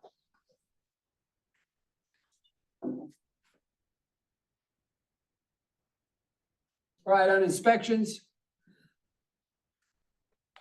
I want you to look at line 150. The property is being sold in its present condition. What does that mean? Present condition. Yeah, as is. I mean, no warranties expressed or implied except as may be given to the buyer in the writing. It just means it's being sold as is. Your buyer needs to understand that. Doesn't mean we can't ask for anything. It's just, you know, what you see is what you're getting. So if there's something you see you want changed, I write it in the offer. If they don't like the carpet in the living room, I'm gonna write that in the offer. Or I'm gonna reduce the price to reflect it. That's what it says. Or by making correction of such conditions by seller, a requirement of this contract. Or I'm gonna set the purchase price different. So fortunately on this house that we're talking about right here, I mean, it was in pretty much perfect condition. We didn't need to ask for anything really, except for the furniture to be moved out of that one room. Other than that, nothing. But if I walk into a house and the front door's got a cracked glass on it, my suggestion is you write that in the offer. Seller to repair glass in front door prior to closing. If I walk in, they got a hole in the ceiling. Seller to repair a hole in the ceiling prior to, this is before the inspection, okay? I mean, the inspector's gonna find all the same stuff too, but I wanna tell them up front, we're gonna ask for this regardless. Now, the buyer can get an inspection or do the inspection themselves. Like Mike's a contractor, been one for 30 plus years. He can do his own inspection if he wanted to. He'd probably do as good as any inspector. Me, no, I'm not gonna do as good. I can walk up into the attic and I know that it's got rafters, but I might not know whether it's proper support or not or anything like that. But the buyer can do their own inspection or they can hire a third party. They can actually do their own appraisal. Probably won't. Mhm. Or hire a third party. All right, they skip from this section on inspections to property B, which is a property data period, which says, look, if you write 5 in there, you got 5 days to review any data you want about this property. And it talks specifically about subdivision documents, but it's also anything. So during that data review period, if I go back into that house and I decide I don't like the paint color, I can terminate the contract. That's why it's referred to as the buyer remorse paragraph. And we've seen this happen. Or the mother-in-law comes over and goes, I can't believe it. These bedrooms are so small. Why are you buying this? After reviewing the data regarding the house, we're terminating the contract. You can do it in an email. Yeah. So you see why we put 0 in there? To keep that from happening. Yeah, but we've had it happen. Now, it also has in there that you're looking, some of the things you look at is registered sex offenders, convicted criminals, subdivision documents, et cetera, et cetera. But really, it's just open. But if they're concerned about that, I think they should do their research first. Because you can't do it for them. You can't go looking at sex offenders and all that stuff. Not legally, because that's called interference in a contract. So basically, they need to do their own due diligence. Now, I will say this, I'll say it in front of the camera in the world. I'm trying to ask a single mom with 2 daughters. And I know that the guy next door is a convicted pedophile of young female children. I'm gonna say, there's a pedophile lives right next door. Yeah. And he's convicted of harming small, young females. You wanna see this house? I mean, I'm going to, even though I'm not supposed to. Right, But I just think you probably won't go to H for that. You know what I mean? right. You might get in trouble with the realtor police, but you're not gonna go to H.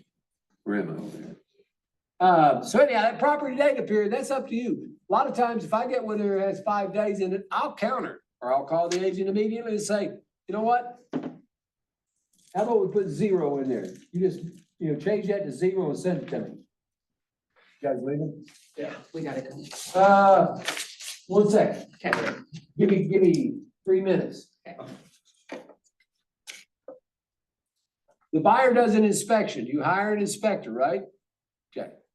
That inspector then goes in and inspects. Now you have X number of days to get that to the seller. Line 182, you should always put 15 in that blank. Even though here in this case, we've got a 30-day closing, you've got to give yourself time if there's problems, whether it's foundation or roof or plumbing or anything that you can run into, you need to give yourself time to get it done, especially important on rural properties. And then you've got the specialist report, which I don't care whether you get a specialist or not. All you got to do is send an email or in writing to the other agent and say, we need an additional 5 days for the inspection. It doesn't have to be a specialist. So then you have 20 days total. Okay? Yes. All right. But Thank you, Jim. you only get 1. Don't forget that. Sorry, we didn't get all the way through that.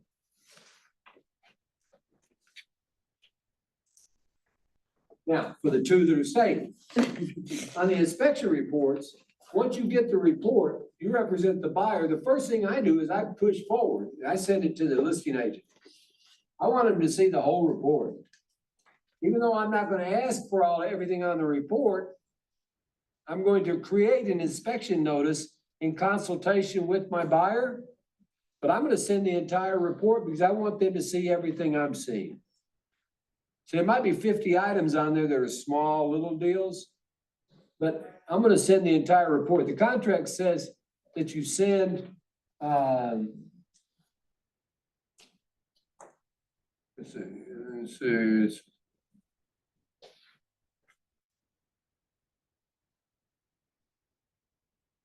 a copy of the relevant portions of the written inspection report. That's crazy to me. So let's say the relevant portions are on page 3, 37, and 48. I mean, it'd take me 3 hours to figure out how to get that out of there. So I'm just gonna send them the whole report. I think that's a good idea. And then the seller gets to see everything.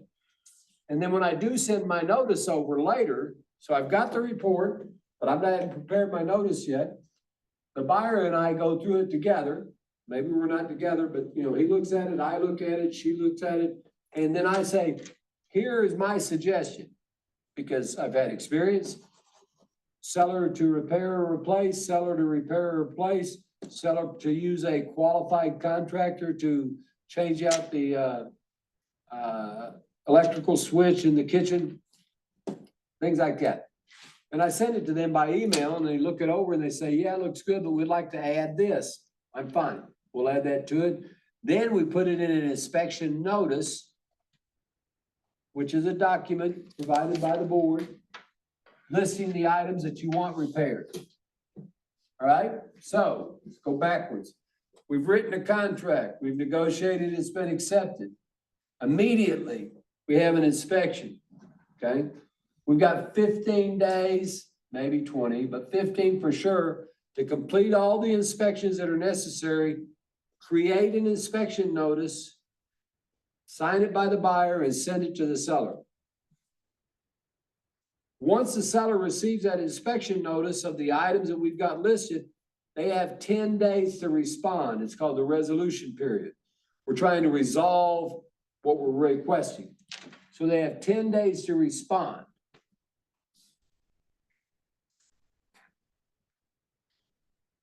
So for example, on this house, I asked them in the inspection notice because the inspector said there was some shingle issues. I asked for a whole roof, which is perfectly legal. That resolution period, are we saying that is 10 days? Yeah, if you go to the next page in the contract, I know it says that, but we're not asking for more or anything like that. on the resolution, you don't want more. Okay. In this case, we got a 30-day contract. So let's say we're on day 12, when we send the inspection notice. By the time they get to day 10, it's day 22. Oh, I see. Okay. But you can send it in. When you're creating your inspection notice, you can address anything in the inspection report. You can't address anything outside of the inspection report. If it's not written in there, then you can't deal with it. Most agents don't send that, like you're saying. Most agents don't send the whole inspection report, do they? No. And I would be, when you said that, I was thinking to myself, you know, because I would be thinking that helps you really get what you need done. Because when they're not looking at the whole, I always thought that even when, you know, purchasing a house, my mom's a real estate agent and just hearing her back in the day. And I was always thinking that too, like, if you just send them, they're not, I had this discussion with my wife, we just bought our house a few months ago. They're not looking at the whole thing that we're looking at. It's the exact same thing I said. Yeah. They're not looking at the entire thing we're looking at, and I'm glad to hear you say that. I Yeah. appreciate that. No, I mean, think about it. So if I'm the seller, I don't want to make any repairs if I don't have to. But I get a 50-page report back and it goes, hey, you have moisture in the crawl space, you got a broken rafter, the faucets are loose, you need a GFCI in the kitchen, it's not working properly. I might not even know any of that stuff. I know I don't know anything about the crawl space or the attic, you know, because I haven't been up there in years. So, I mean, that'll just help me understand. And when then they send back over a notice that's got 5 items on there and they're reasonable, I'm good. It's like you've already built the need, Yeah, like it's yeah, awesome. yeah. And they're saying, oh God, I hope they don't ask for anything or everything. And then they ask for, 5 items and they're not big. Like I said on this one, I asked for a roof because it mentioned the roof might need replaced or had some damage to it. So we had the insurance adjuster go out there with our roofer. And the adjuster said, look, it's got dings, there's no doubt about it, but we don't replace the roof unless it has penetration. My clients were good with this, so we repaired the damage and went forward. Now, on 196, if you're on that page now, You always check that one or no? I always check that box. So buyer, if I'm representing the buyer, I want them to waive their right to just terminate the contract after the inspection. Oh, okay. Because the buyer wants to buy, the seller wants to sell. I want to give the seller the option to try to repair it. Now, it could be a disaster. But what I always tell my buyers is, look, you know what?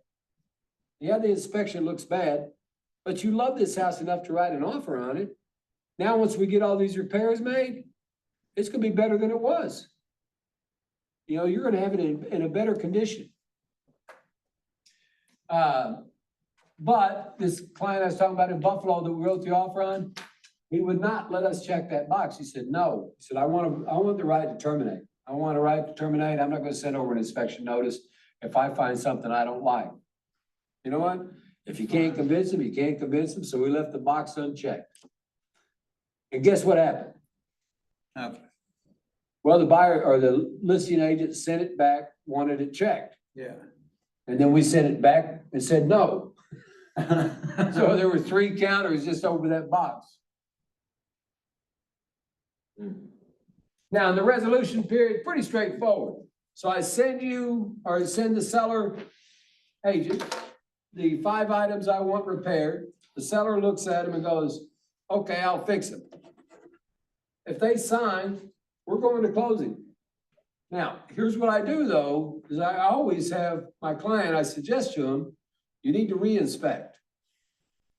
Make sure it's done. Yep, make sure it's done and have the inspector do it. Don't you do it because you're not an expert. I'm not an expert. Don't have your father-in-law do it. Have the inspector do it and pay him.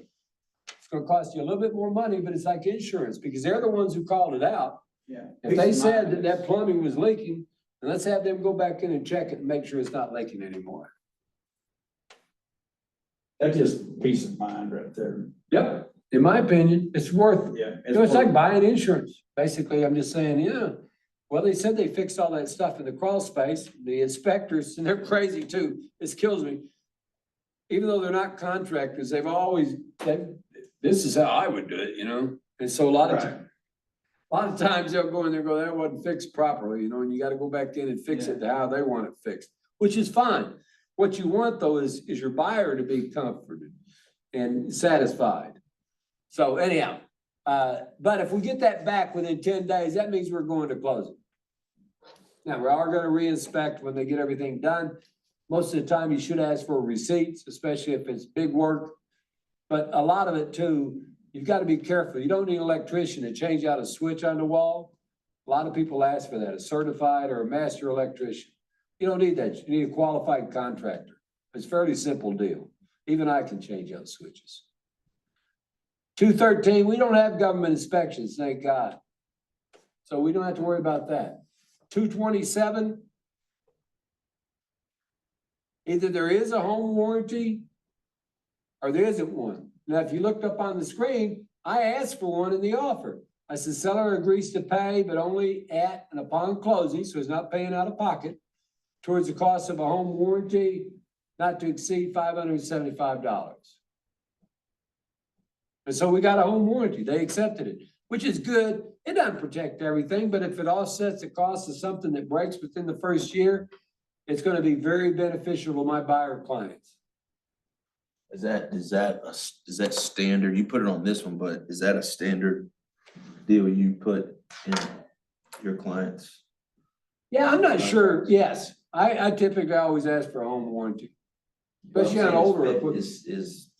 Do you scale it on a percentage based on the house? So if this was a $150,000 house versus a $1 million house, do you scale that based on, do you scale that number at a percentage? The Like, how do you get to 575, 575? you know what, the 575 is the basic home warranty from Ochasa.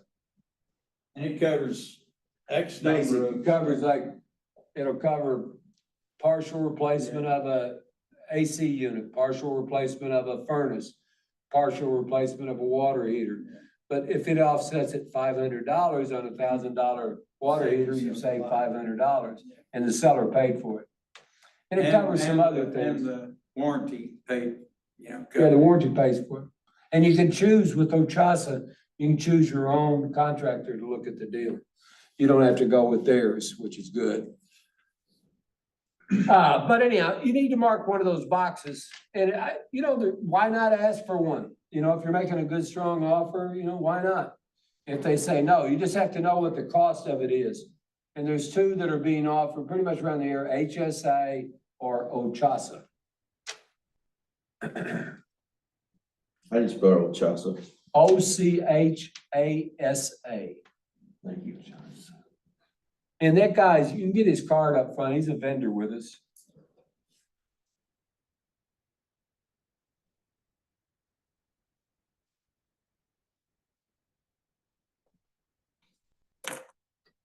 And I always tell my seller clients the same thing, that, when we're going through that, are you gonna offer a home warranty? And they say, oh, you know what?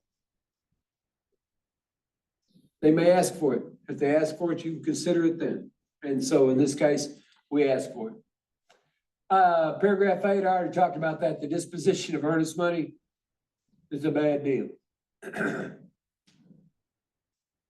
9, we go a little faster here. We'll get out of here pretty quick here. Loss and condemnation. There's a chance that we could have a tornado or a fire, earthquake, a little rarer, but it could happen and the house could be destroyed. If it's destroyed, the buyer can actually take the funds in the amount of the contract from the seller if they have get insurance check. Most sellers aren't gonna do that. Most buyers aren't gonna do that. But if you have not minor, but let's say it's damage, but the insurance company will restore the property to its condition when it was written, the contract was written, then you could agree to that too. Yeah. Or you can terminate the contract without penalty.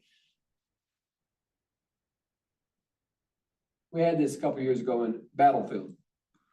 How long ago, Mike? 10 years, 15 years ago? 2004, May 4th. Yeah, you were still building then, weren't you?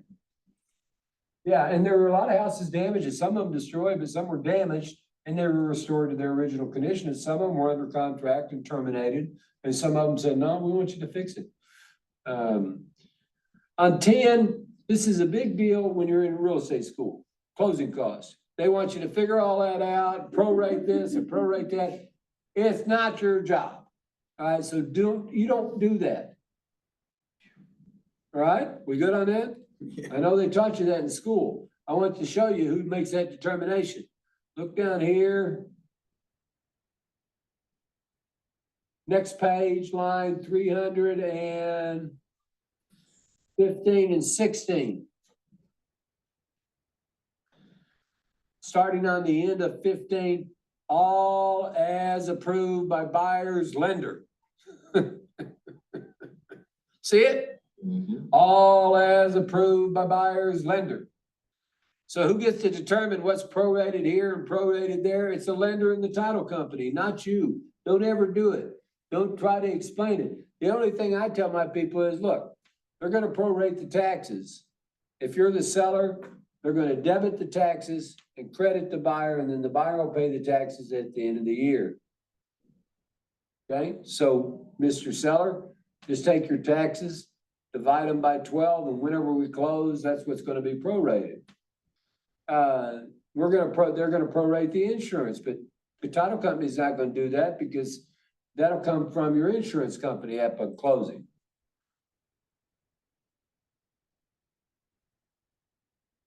If you got in a homeowners association or a subdivision where you pay dues, they'll prorate that. These guys will do it. The title company does it, not you. And then it has to be approved by the lender. Lender gets the last word. So you don't ever do anything with that. Somebody asks you to prorate what the mortgage costs are gonna be or whatever, not your job. Tell them to call their lender. You shouldn't be doing that. That's way outside, unless you've got a degree in mathematics or something, but I wouldn't do it. Okay, it's a binding contract. Everybody good with that? That's federal law, state law, local law. You can assign the contract. You know how you can assign it? You can use an amendment that says, Mike's buying a property and now Mike's moving to Alaska.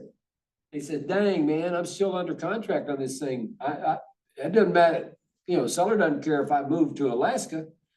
He still wants me to buy it. And I go, well, I'll buy it. And Mike goes, okay. So we do an amendment that says all parties agree that the buyer will be James L. Boland.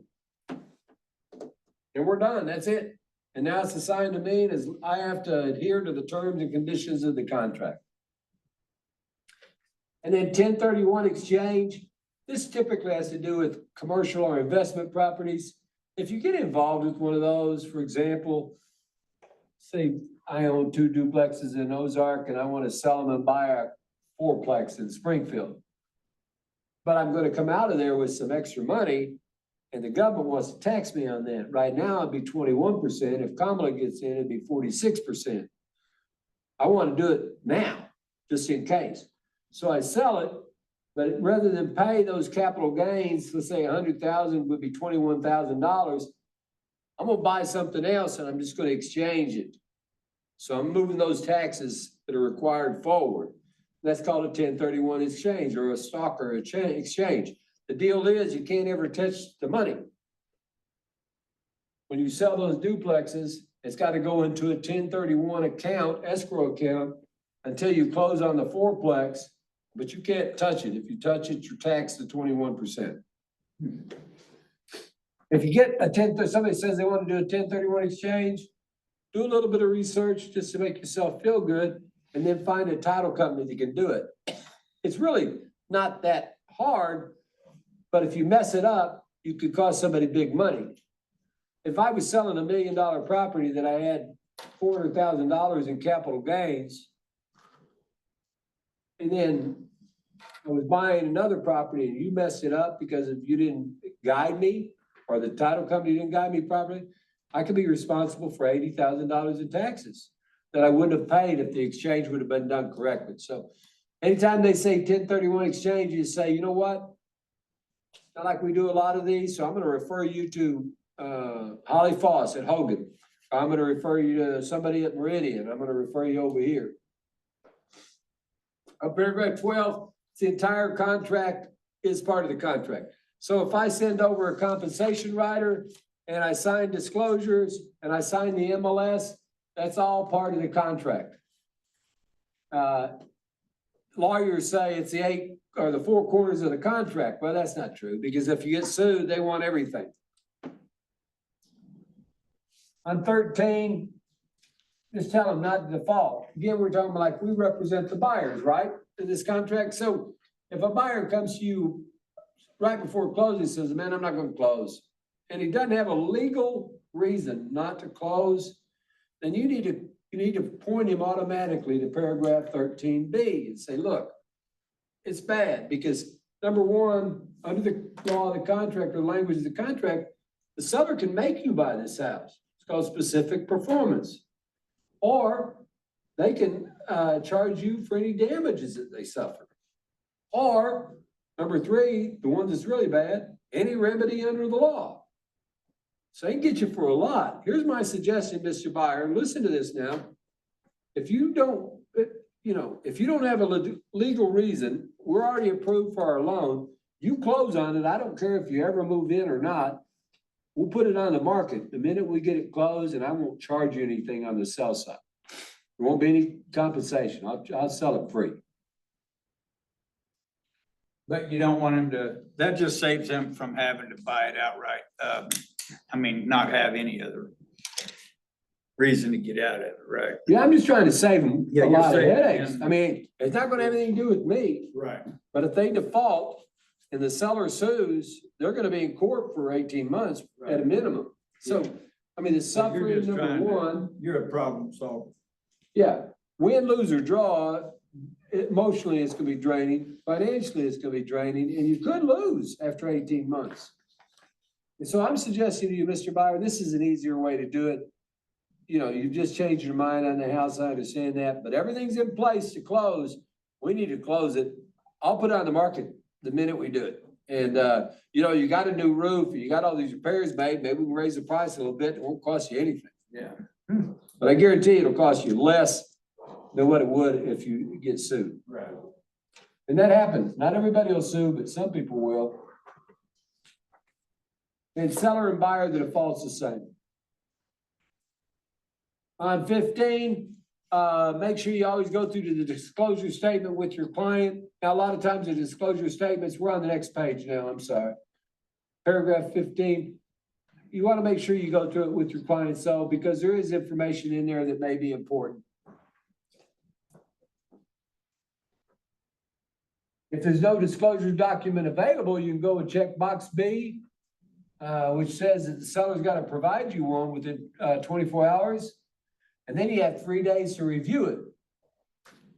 Now, would that be just seller, could that be something as simple as saying seller makes no disclosures? Yeah. Okay. And a lot of times we see that where the seller he fills out the statutes that are required, you know, the basic information about, I didn't make any meth there and that stuff. And then he goes to page 2 of the disclosure document, says seller chooses not to make any further disclosures. I don't suggest it for anybody, but if they do it, that's up to them. Yeah. And then if you get that document, it says, yeah, I'm confirming that I saw that.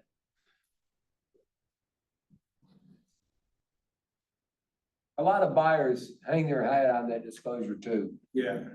And a lot of sellers, they don't know what the hell. Well, if there aren't any disclosures, it's highly recommended that you get an inspection. A serious inspection. Yeah.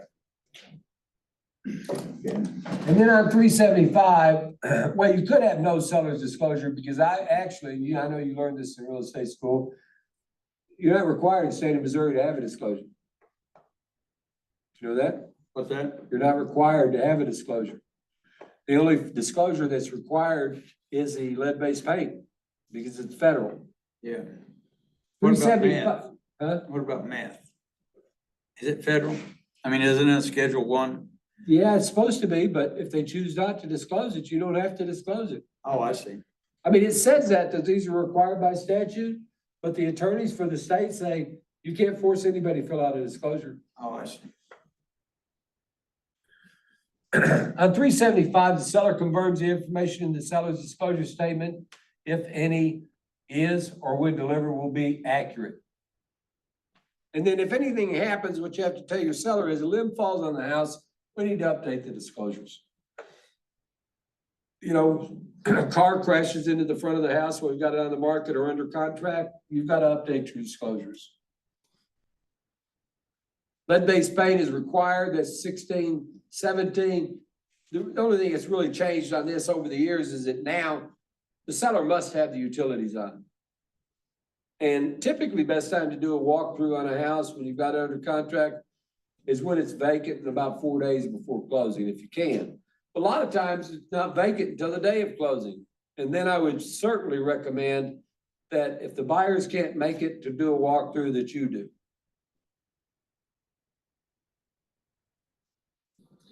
On signatures, really what they're talking about here, this whole paragraph goes on, is look, you can execute a contract with a wet signature, electronic signature, a fax, or anything like that.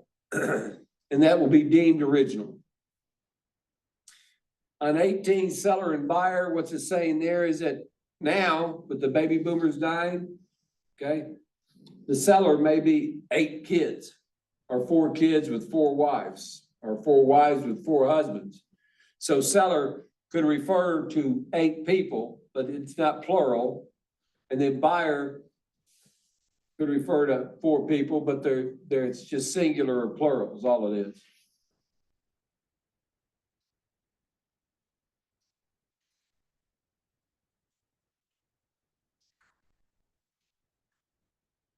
Okay? None of that, I mean, that's basically all that is. Everything you do it in writing and notices. Everything you do when you communicate with the other agent, do it in writing. There typically are documents that are provided by the state or your local board that you can use to give notice. If not, then you put it in an email. Either way, it should be in writing. My suggestion is that you get signatures on it. 21, the riders, we talked about already, the compensation agreement rider. If you're including one, this is on the next page on 420. You'd make sure that box is checked. And then if you had a contingency for the closing of your buyer's property, you'd check that box and then include the rider. Or if it was a contingency for the sale of the buyer's property, not under contract yet, you'd check that box and include the rider. Or if you're writing this contract on a new construction home and it was Bobby Boo's construction company and they provided you with a document that had all your choices, roof choices, flooring, all of that, you could check a box and include that and sign it and have both parties sign it. And which one's that one? Just put other? Wouldn't that be Yeah. other? Okay. It's been something that's created somewhere that as long as both parties sign it, it's contractual. Yeah. Because it says right there on 429, this contract's not worth anything for completed construction or for new construction. Because it doesn't really address everything. So if they were dealing with Mike when he was building houses, he would have had a list for him to check off and everybody would initial it and signed it and dated it, and it would have become a part of the contract. This doesn't do any of that. So if you're writing an offer on a new contract, this is basically only good to establish price and closing date. And then I would put in special agreements there. All parties agree that the buyer and seller, or buyer and builder, to meet within 7 days to finalize all choices for finishes. And then I'd initial and date every one of them.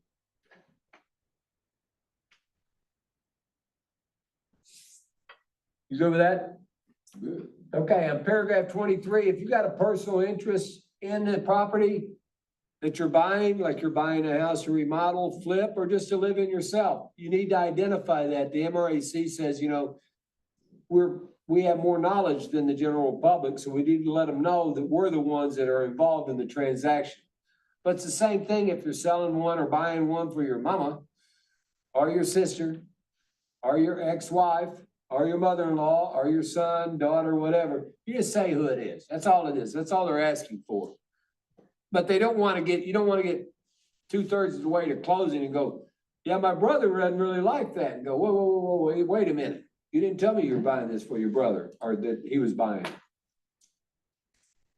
Sources of broker's compensation on 443, paragraph 24. In this case, I was writing the offer. The seller has already agreed to pay. I've got the compensation rider. So I'm taking that money from the seller. But if I had a retainer, if I got a retainer or I got an additional fee, remember way back on the buyer's agreement, then I would check buyer also. Oh, I see. So you do both of them. If you're getting any compensation You have to disclose other who than you're what the counting. seller's paying. Okay. That's 24. Yep. And then look at 446, we check that box. Buyer is requesting seller pay compensation from proceeds of the sale to listing broker, or listing broker shares compensation with broker assisting buyer at closing. Note, Form MSC 4025R, which is a compensation agreement rider, can be used for this purpose, which is exactly what we did earlier. It's just kind of to introduce you to that and tell you again, it's not required, it's highly encouraged. 25, we talked about this earlier. On 458 and 464, you check those boxes because if you work at Keller Williams, you are a designated agent and I have assigned you that, or a broker has, or Rachel has. And in this case, the other agent was a Keller Williams agent, so they are also assisting the seller. They are a limited agent, seller's limited agent, and a designated agent. I knew that because it was a Keller Williams agent. So,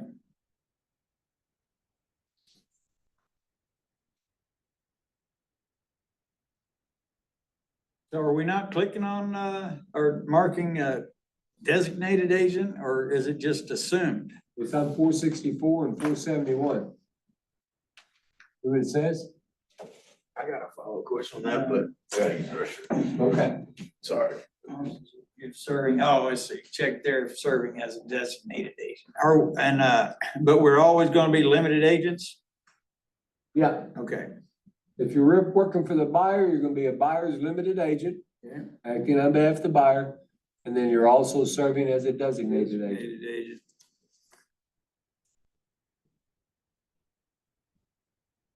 And then if you're in, why do they have, if this is a contract, why are we representing the seller as a limited agent? Would that be a dual agency You're not. situation? You're not representing the seller. Licensee assisting, okay, so we just write that in there. I fill that out. They fill that out. Well, yeah, they normally fill it out, but it's a Keller Williams agent and I'm writing the offer. Okay, I know that they're seller's limited agent. I know they're designated agents. right. Well, If I didn't know that, I Then wouldn't you- fill anything out there.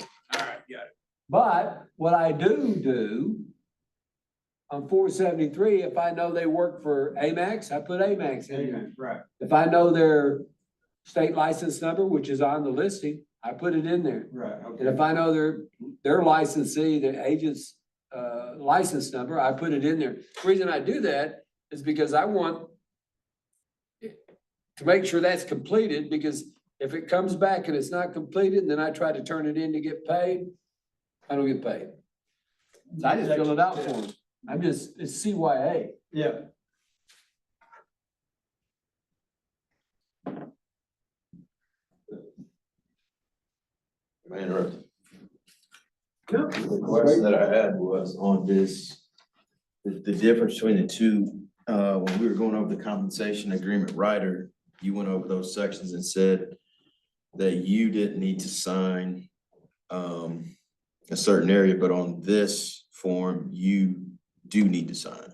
Well, So I guess my question is I see the difference on the form we're working on, but on this compensation agreement rider, how do we sign that? oh, where it says Chris Boland? Well, so I get this one. I'm just going back to the one we went Compensation over. rider, you sign it. So you sign it, I don't sign it. so you sign it under where it says cooperating broker? Or- No, I don't. You I'm saying- do. That's what I'm saying. You do. So we have signing privilege on this form. On that Where document. it says broker, where it says broker, the licensee can sign. Yes. I guess that's what I'm. We assign that, actually, as Murray and us came up with that, because we do 10,000 transactions between us. And so if we do 5,000, I'd have to sign 5,000 of these. Or 25, whatever number was by. But over here, this is, you're the agent. Right. In this case, my wife, we have signing privileges.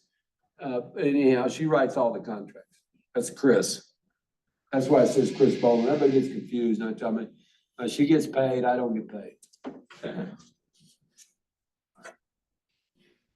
And then on the other side, what you were going, I was telling him, if you don't know any of this information, you don't put it in. But I know this is a Keller Williams agent, so I know she's a seller's limited agent and a designated agent. So I just went in and filled it out for her when I made the offer. That's why that's on there. And it's Tammy Bracker. I mean, I could find all this information on the MLS listing. Her, our brokerage numbers are the same, but our license numbers are different. But I filled it in for her. But you don't have to do that for anybody. That's just, I want to make sure that it's all there so I get paid if we ever close. On 26, basically from line 480 to line 504 on the next page, here's what it's saying. You don't have any liability. You don't have to worry about it. As long as you don't hire somebody, and I'm talking about hire them, I'm talking about you entered into a contract with them and paid them. If they say something that harms the contract or interferes with the contract, then you have liability. They do, but we don't. You do. If you hire them, Oh, okay. hiring means you entered into a contract and you're paying them, right? Right? Yes. Now you're responsible for anything that they do.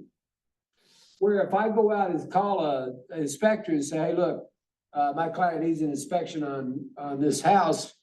When are you available? Wednesday. Okay, no problem. Here's their contact information. I give them all their contact information. Now they've hired me. All I've done is engage them. Oh, I see. And there's a difference. What it's saying is that, if I'm walking around the property, I don't have any liability. Unless I somehow create liability by interfering in a contract or something like that. And that's all it's saying. It's just making it legally clear is all it's doing.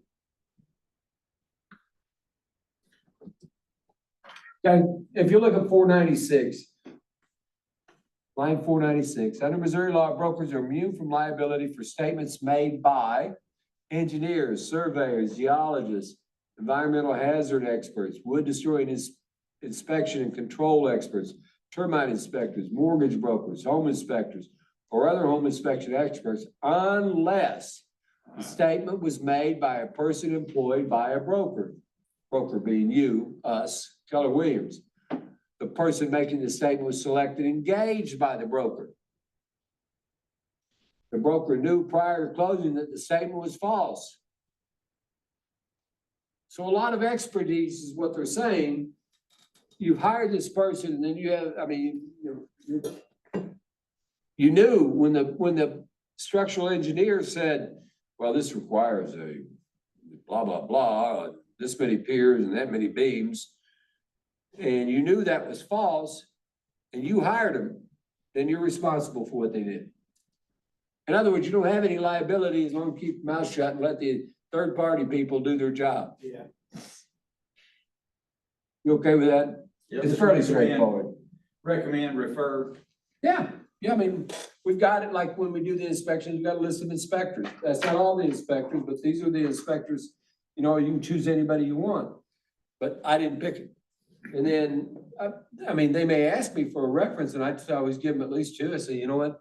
I've used both these guys and they do a good job.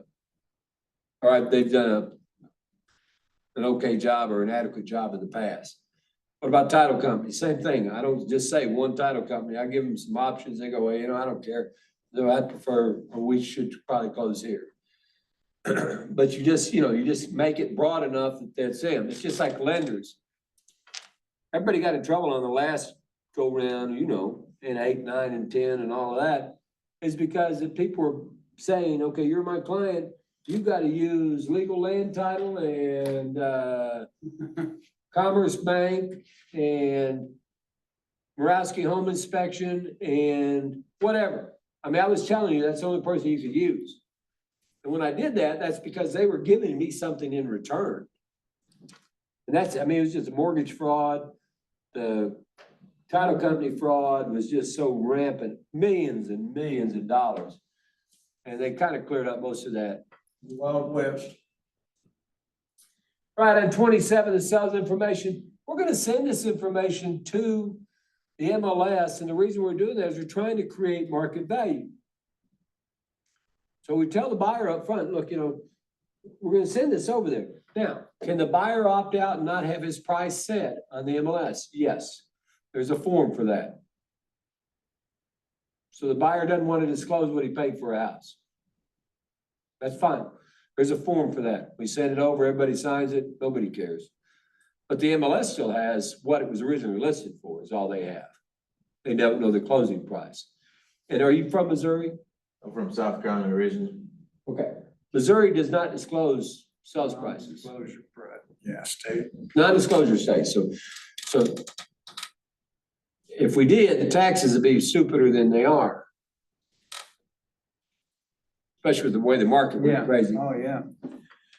All right, 28 and 29, we don't know if somebody's foreign or a FUPTA or terrorist or whatever, that's a title company's job. We don't do that. Now, if they tell you they're foreign and the lender says it's okay for them to buy, we've done the research and they've got a green card or whatever it might be, fine, just move on. But this is not your job. So I never asked anybody in my career of 30 years if you're a terrorist. Okay? Well, I mean, that doesn't take away the fact that even foreigners can buy property. Sure, Okay, but they can't buy if they're terrorists. right. So do they have to be vetted first, or, I mean? Well, I don't know, but it's not our job, is Oh, my I point. see. I see. I mean, you know, for a long time, there was a lot of Chinese origins, families were buying in Springfield. I mean, all over. And why not? You know, it's a better investment than it was in their own country. You know, I get it. Or maybe their kids were going to school, or maybe they wanted just investment properties. But, you know, I didn't care, you I know? don't care. Now, the transfer of funds from China to the US is really difficult, so you can't hope for a smooth closing. The Chinese government, they like to let their money out of the country. All right, on acceptance and deadline, this is, when does this offer expires that I'm making? I never write longer than 24 hours. We're on paragraph 30. I just don't do it. Unless I talked to the agent and they said, look, we're gonna need a couple days because this person's traveling, or they're in Africa on safari or whatever it might be. Or if it's a foreclosure property, don't ever put anything in there because it doesn't matter. They don't care. But 24 hours is enough. I mean, here's what I want you to think about is I pull up in the yard and I've made the appointment and the clients have to leave for me to show the house, and then they're gonna come back. There's no reason, you know, I make an offer, they want to sell, we want to buy, make a decision. I don't want to wait, because if I wait, then somebody else may come in behind me. So I don't want to give them 48 hours.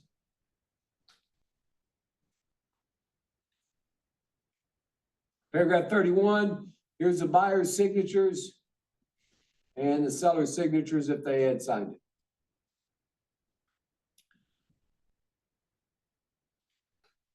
And that's it. Only took 2 hours and 40 minutes, sorry.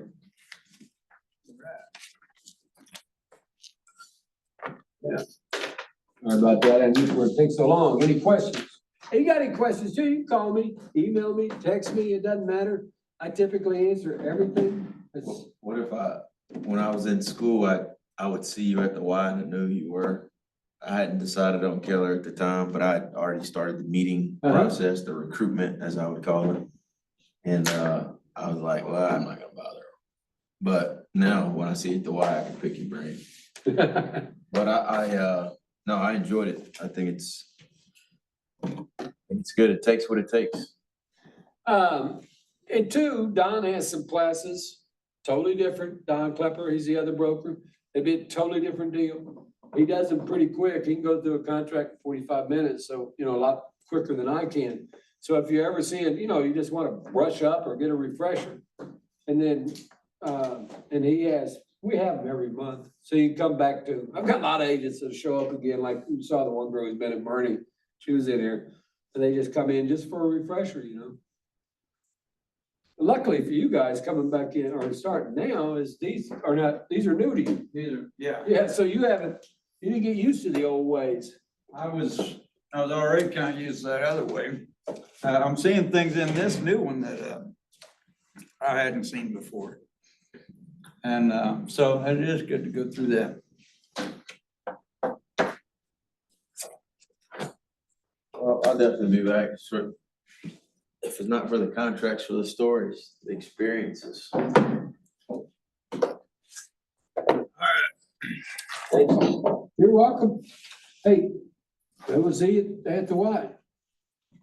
All right, let's see here. So Are you still going over there? I am. I went this morning at 6 a.m. I'm on a new, What time? well, 6 a.m. is my time now. Yeah, I can't go that early. Yeah, well, I got a 4-month-old, so Oh, you do? she wakes up at 4:45 or 5. I mean, I might as well just go ahead and knock it out and get it in. I'd like to go, but I'd take my boy to school at 7:30. And so it puts me there at 7:45, which puts me at 9 o'clock before I can get to the office, which is okay. But when he stays with his mom, that's probably when I see you, is when he stays with his mom, because I'm over there earlier. But then whenever on a couple of these days, like whenever depending on my day schedule, I'm gonna start, just for a connector, I'm gonna start doing the noon pickleball, like the lunchtime pickleball. There's like 4 courts in there just as a way Oh, to really? connect with Have you people. played that? I played it out. I'm a member out at Millwood. I played it out at Millwood a couple of times, but I need a little winter sport. I'll tell you what, I mean, the way you see them in there, of course, you probably they don't get there, the old people don't get there till about 8 o'clock to start playing. Yeah. Jesus Christ. I gotta stop sharing that.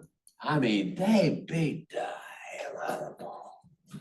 They just clubbing each other, you know? Yeah. But then I watch it on TV. Trying to turn all this off.